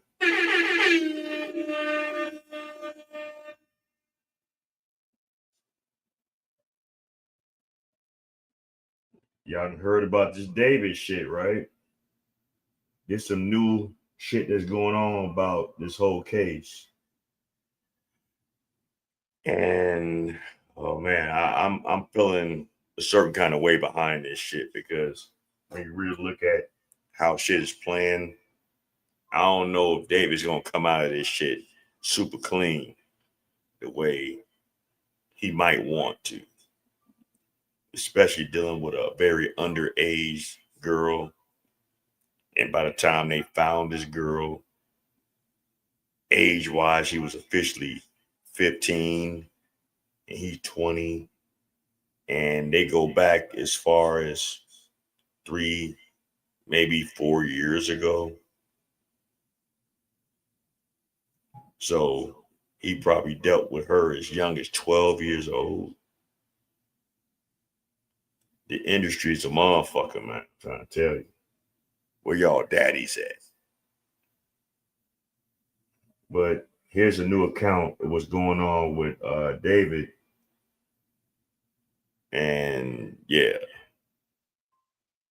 Situation with music artist David and how he had potentially ruined his entire career and life due to his potential involvement with a missing 14-year-old girl named Celeste Hernandez. David went from aspirations of gaming and streaming fame to becoming an internet superstar musician with his songs trending all over TikTok. And for more information on his rise, you guys can check out my last video on this topic. But today I have updates for you guys, including more evidence that makes David look even guiltier than he did before. I told you last time that when they found the dismembered body in the back of his Tesla, that he tried to completely ignore the situation and continue with his countrywide tour that he was on at the time. But now the situation has gotten to a point where they had to totally cancel the rest of his shows, and his label Interscope has also pulled all marketing and promotion on him amid this investigation.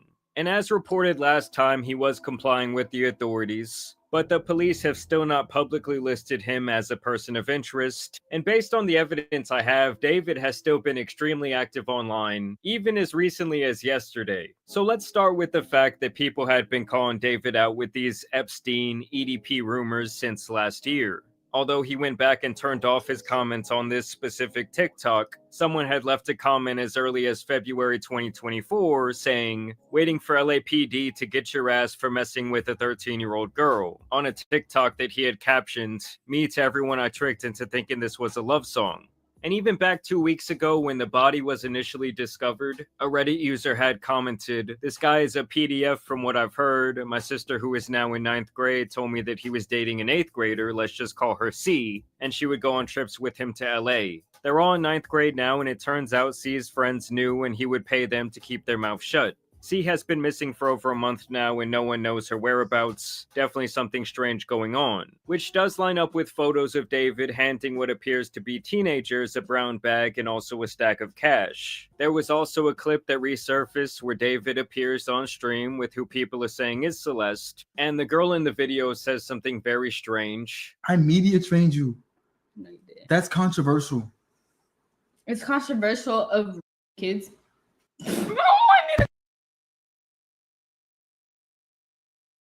Really good. Okay, It's been a good one. Bye, guys. Mwah, mwah, mwah, mwah, mwah. Oh my! Delete everything. Delete everything. Everything goes.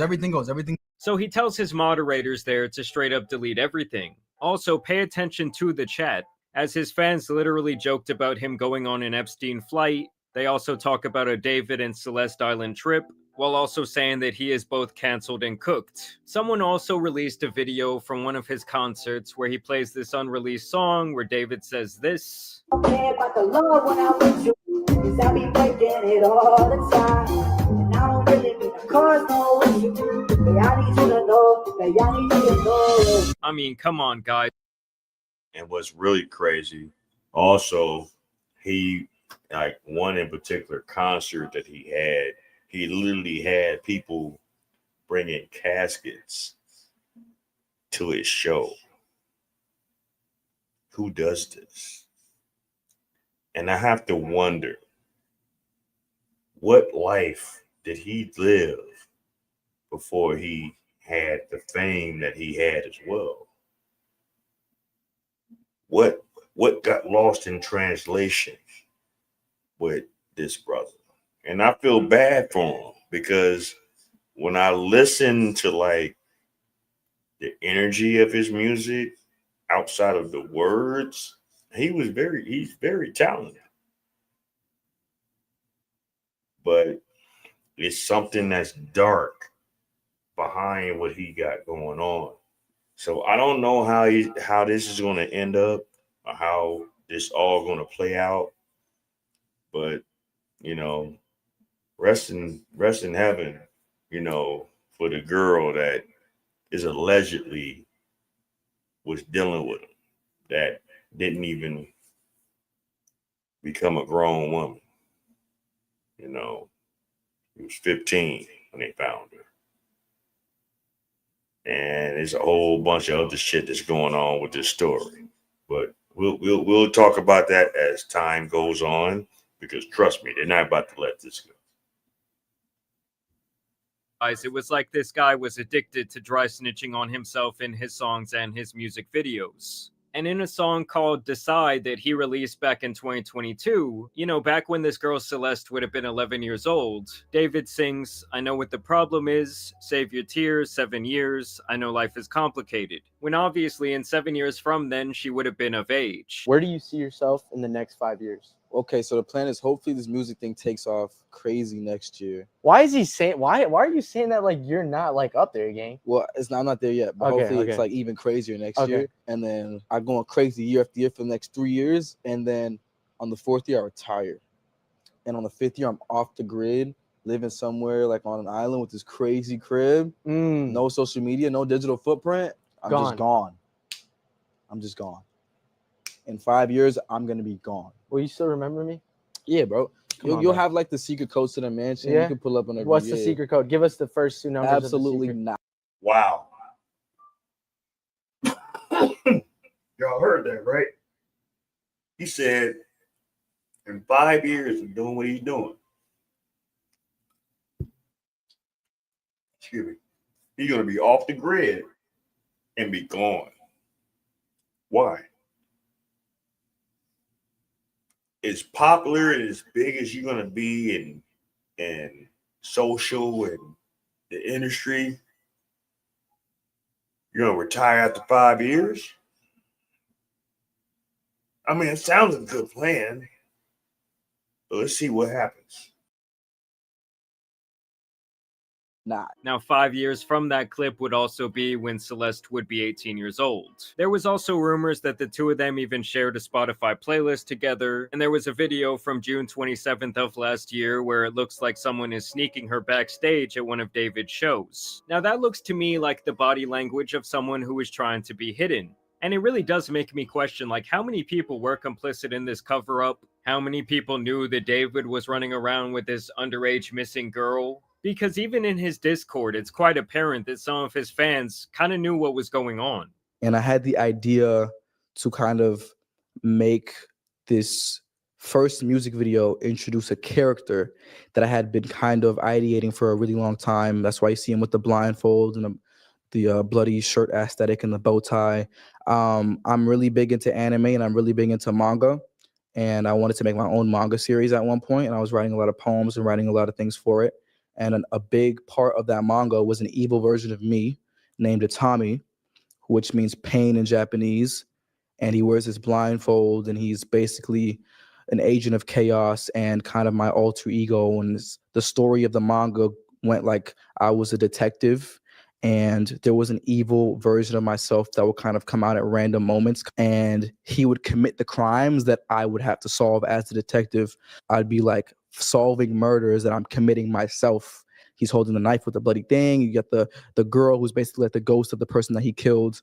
Was his first victim in the manga. Other than that, internet investigators found an old video of David cleaning someone's shoes, captioned, "I clean people's shoes as a side hustle, by the way," and then they also found a picture of the girl Celeste sitting on a bus with the very same Jordans. And things would only get creepier when a now deleted user in his Discord server, who people suspect was Celeste, shared a photo where she has a David tattoo on her ring finger, which dons a wedding ring. The same user also shared what appears to be her and David backstage laying down together. And in this alleged screenshot, David even claims that he and the deleted user have a kid on the way back in July of 2024, which people obviously speculate could be the very reason that she ended up losing her life. And keep in mind, guys, at this time, all the information I'm sharing in this video is pure speculation. And technically, it is innocent until proven guilty, no matter how bad it may look. There was also old chats dug up where David says that he was addicted to watching videos. And to me, with some of this, it's like, at what point do they really consider like shutting down Discord or having a much heavier moderation system on that? I just really feel like every time some sick shit is happening, Discord is always involved as the means of communication. Now, to get back to the evidence, back in January of last year, David had posted a video on TikTok in which a user says, "Please adopt me, I need it." And David tags an account with the username 09-07 and says, should we? And I want you guys to just take a wild guess whose birthday was on September 7th, which is also the very same day that David released his song Romantic Homicide, which, like I told you last video, was the disturbing imagery of a body being thrown into the trunk of a car. I mean, it's like all the dominoes are falling, all the evidence is lining up against David. I don't really know what more people need to see. He also made this video in 2024 when your car declined to therapy and they bring in that one Hello Kitty girl that you met in 2021. And apparently this girl was known for her love of Hello Kitty. There are alleged Instagram story leaks from her where she has Hello Kitty Crocs on and is potentially talking about David's Hello Kitty doll. From the same Instagram leaks, people found her wearing a bracelet that matches this photo of a hand on David's face. And they also found her purse in the background sitting on the couch of one of David's TikTok videos with the same two keys you see there on the strap. And there was even speculation that David got the license plate on his Sprinter van changed to match her name. And people also found some alarming reposts on his TikTok page where there are jokes about ending your girlfriend's life for talking to other guys and being so jealous about stories from her past that you blow her brains out. Like, David, what past are you talking about? Like back when she was in elementary school on the playground, you sick bastard? And here is where things get even stranger to me. Like I said, the police had not listed him as like a person of interest or even a suspect. And like I said, there is evidence that David has been online as recently as yesterday. Some of you may know that David was really close to a lot of the biggest streamers online. Him and this guy Jason had even made a song together that has now been taken off YouTube. And this streamer Lacey revealed that David had been watching his stream only 3 days ago. David was in the viewer list on my stream and he just unfollowed me on Twitch. Is that, like, that's fucking creepy, no? Like, look, there's a blank for where the following was. And just yesterday, he was tracked on Fortnite playing several matches of the casual reload game mode on his account. So I don't know, it's like the guy's whole life could be at stake and he's out here just running Fortnite, like living freely. I mean, something about that just sits so wrong with me. Like, why is this guy not behind bars? I mean, honestly, this sick might be sitting back loving the attention, because since this whole situation went viral, he's been breaking his own streaming records, because obviously a majority of people had no idea who this guy was before this happened, and also people want to see the potential dry snitching that he was committing in his very own songs. Run away from home again, carving these notes into bloody arms.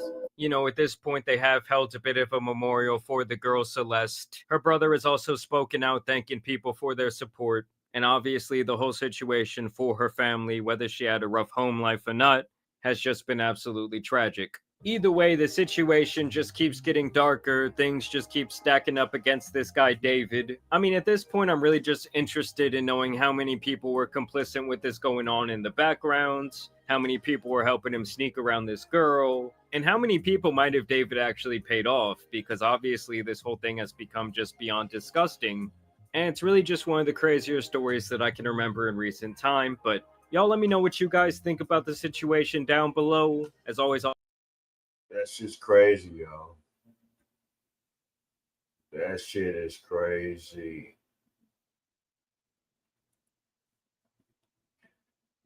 I guess we're going to find out more about what's going on with that shit as time goes on.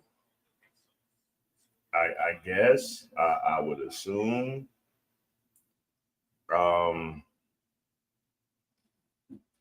Maybe he's playing this whole shit to his own,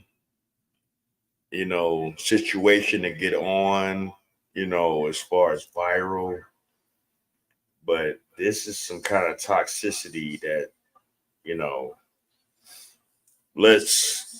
I'm going to say this right now, David, if you are guilty behind this shit, man, God bless you, because the wrath is going to come down on you on so many different levels. It's going to be real, because it's already been speculated that you was dealing with this girl while she was as young as 11, 12 years old.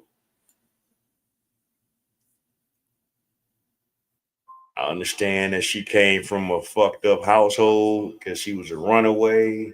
And let's think about this for a second. Most boys and girls who run away from home at that young of an age is a household that, solid 9 times out of 10 is not. 10 times out of 10 is even worse. And that shit's fucked up, man. That shit's fucked up. We live in the crazy times, y'all. I don't like the fact that we are living in times that people can't get it together in our community. I really can't. I really hope y'all like the live stream tonight. Thank y'all for tuning in. Can you dig it?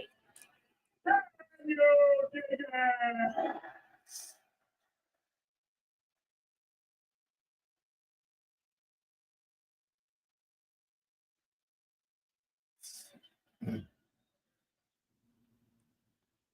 The point of what I'm trying to say tonight is this.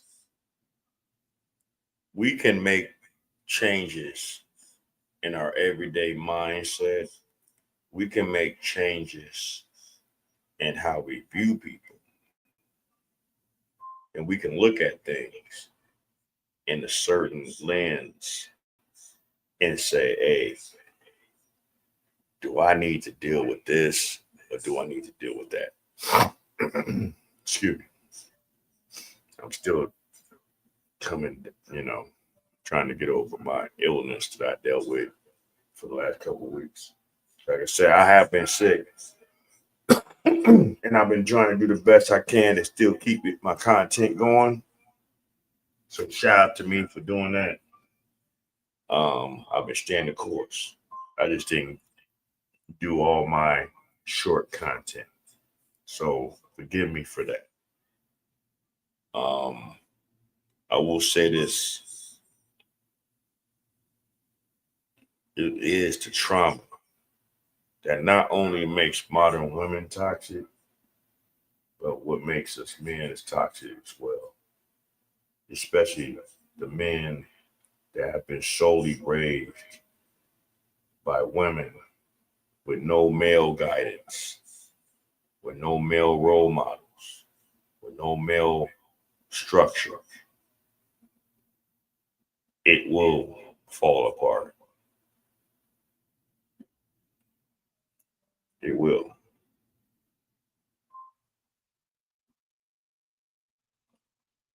Oh, I'm taking my time.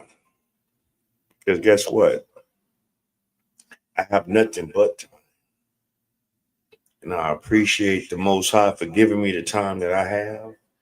I appreciate the Most High for giving me the space for me to really see things in a different mindset than where I probably saw 2 years ago, 5 years ago, even 10 years ago. There are certain times in our life where all of us get into situations or get into certain spaces where we might think that we can be accepted in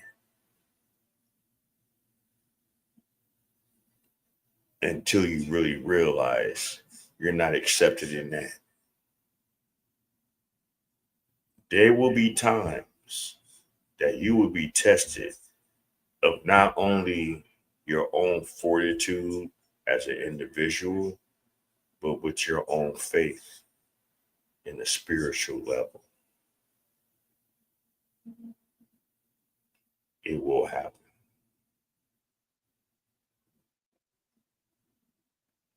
The things that we review tonight, the things that we interacted with and fellowship with, I don't want y'all to take that for granted.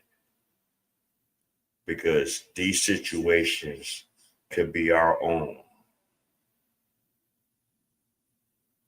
None of us is beyond reproach of anything that might happen that could be detrimental to not only your reputation,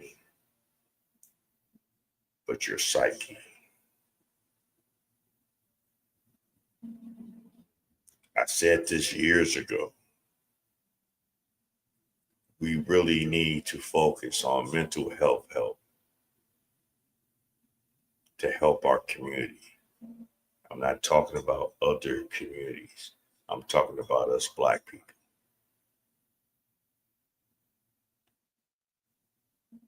We really need to get out of our feelings with certain things and really focus on our future.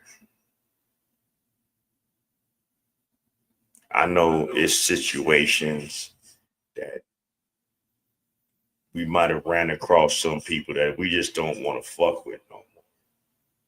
It is what it is with that. You should be able to healthily, you should be able to walk away from them things in a healthy mindset. You should. Because holding grudges, holding animosities, holding negative energy towards anyone is not a good thing. It's just not. It's not going to get you anywhere.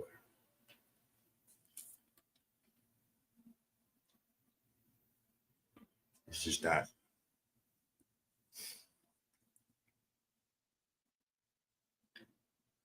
What I'm gonna do and how I'm gonna close out tonight, because we're getting ready to wrap this up. We've been out here almost 4 hours. I appreciate everybody that tuned in tonight for the live stream. You are here at the Black Bottom Roscast. I am your host, Ross Lee. I'm here to bring the real, have adult conversations, fellowship, and entertain as best as I can. If you're willing to donate to the channel, the Cash App is scrolling across the screen. If you have any questions, comments, or concerns, or future ideas of any live streams, my email is right there right now on there too, blackbottomrodcast@gmail.com. I really appreciate everybody that tuned in tonight. We got to do better as a culture, y'all. There's a black cloud, and I said this a couple weeks in one of my other videos. If you don't know what it is, go in my archives and look at that live stream. I'm not talking about it's a black cloud that's covering us.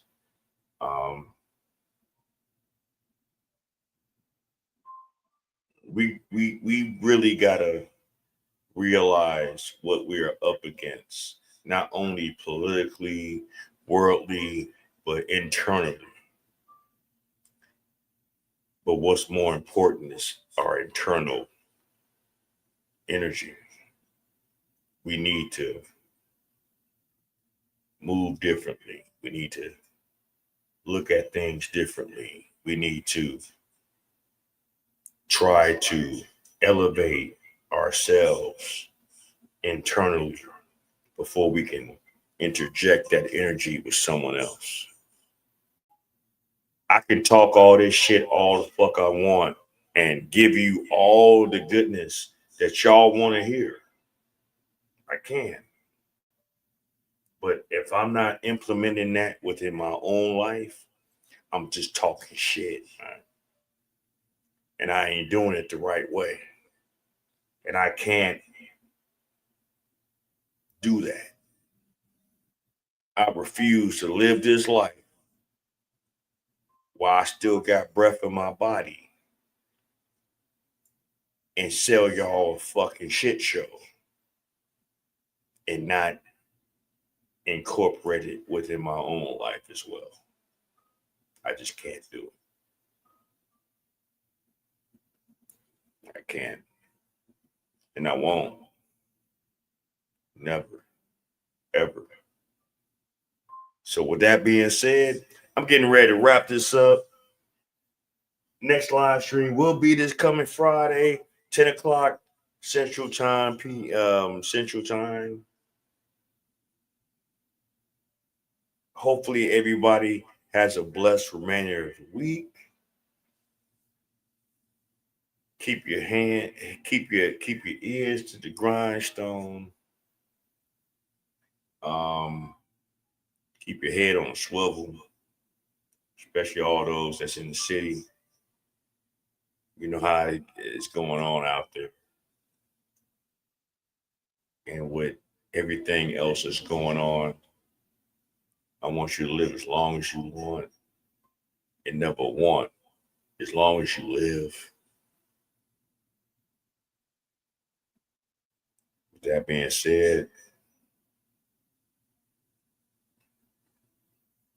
I'm Ross Lee. This is the Black Bottom Broadcast. We are out.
And I ask myself, is life worth living? Should I blast myself? I'm tired of being poor and even worse, I'm black. My stomach hurts, so I'm looking for a purse to snatch. Cops give a damn about a Negro. Pull the trigger, kill a nigga, he's a hero. Give a crack to the kids, who the hell cares? One less hungry mouth on the welfare. First ship them dope and let them deal to brothers. Give them guns, step back, watch them kill each other. It's time to fight back, that's what Huey said. 2 shots in the dark, now Huey's dead. I got love for my brother, but we can never go nowhere unless we share with each other. We gotta start making changes. Learn to see me as a brother instead of 2 distant strangers. And that's how it's supposed to be. How can the devil take a brother if he's close to me? I love to go back to when we played as kids, but things change, and that's the way it is. Come on, come on. That's just the way it is. Changes, things will never be the same. That's just the way it is, the way it is. Oh yeah, yeah. Hear me, oh my, come on, come on.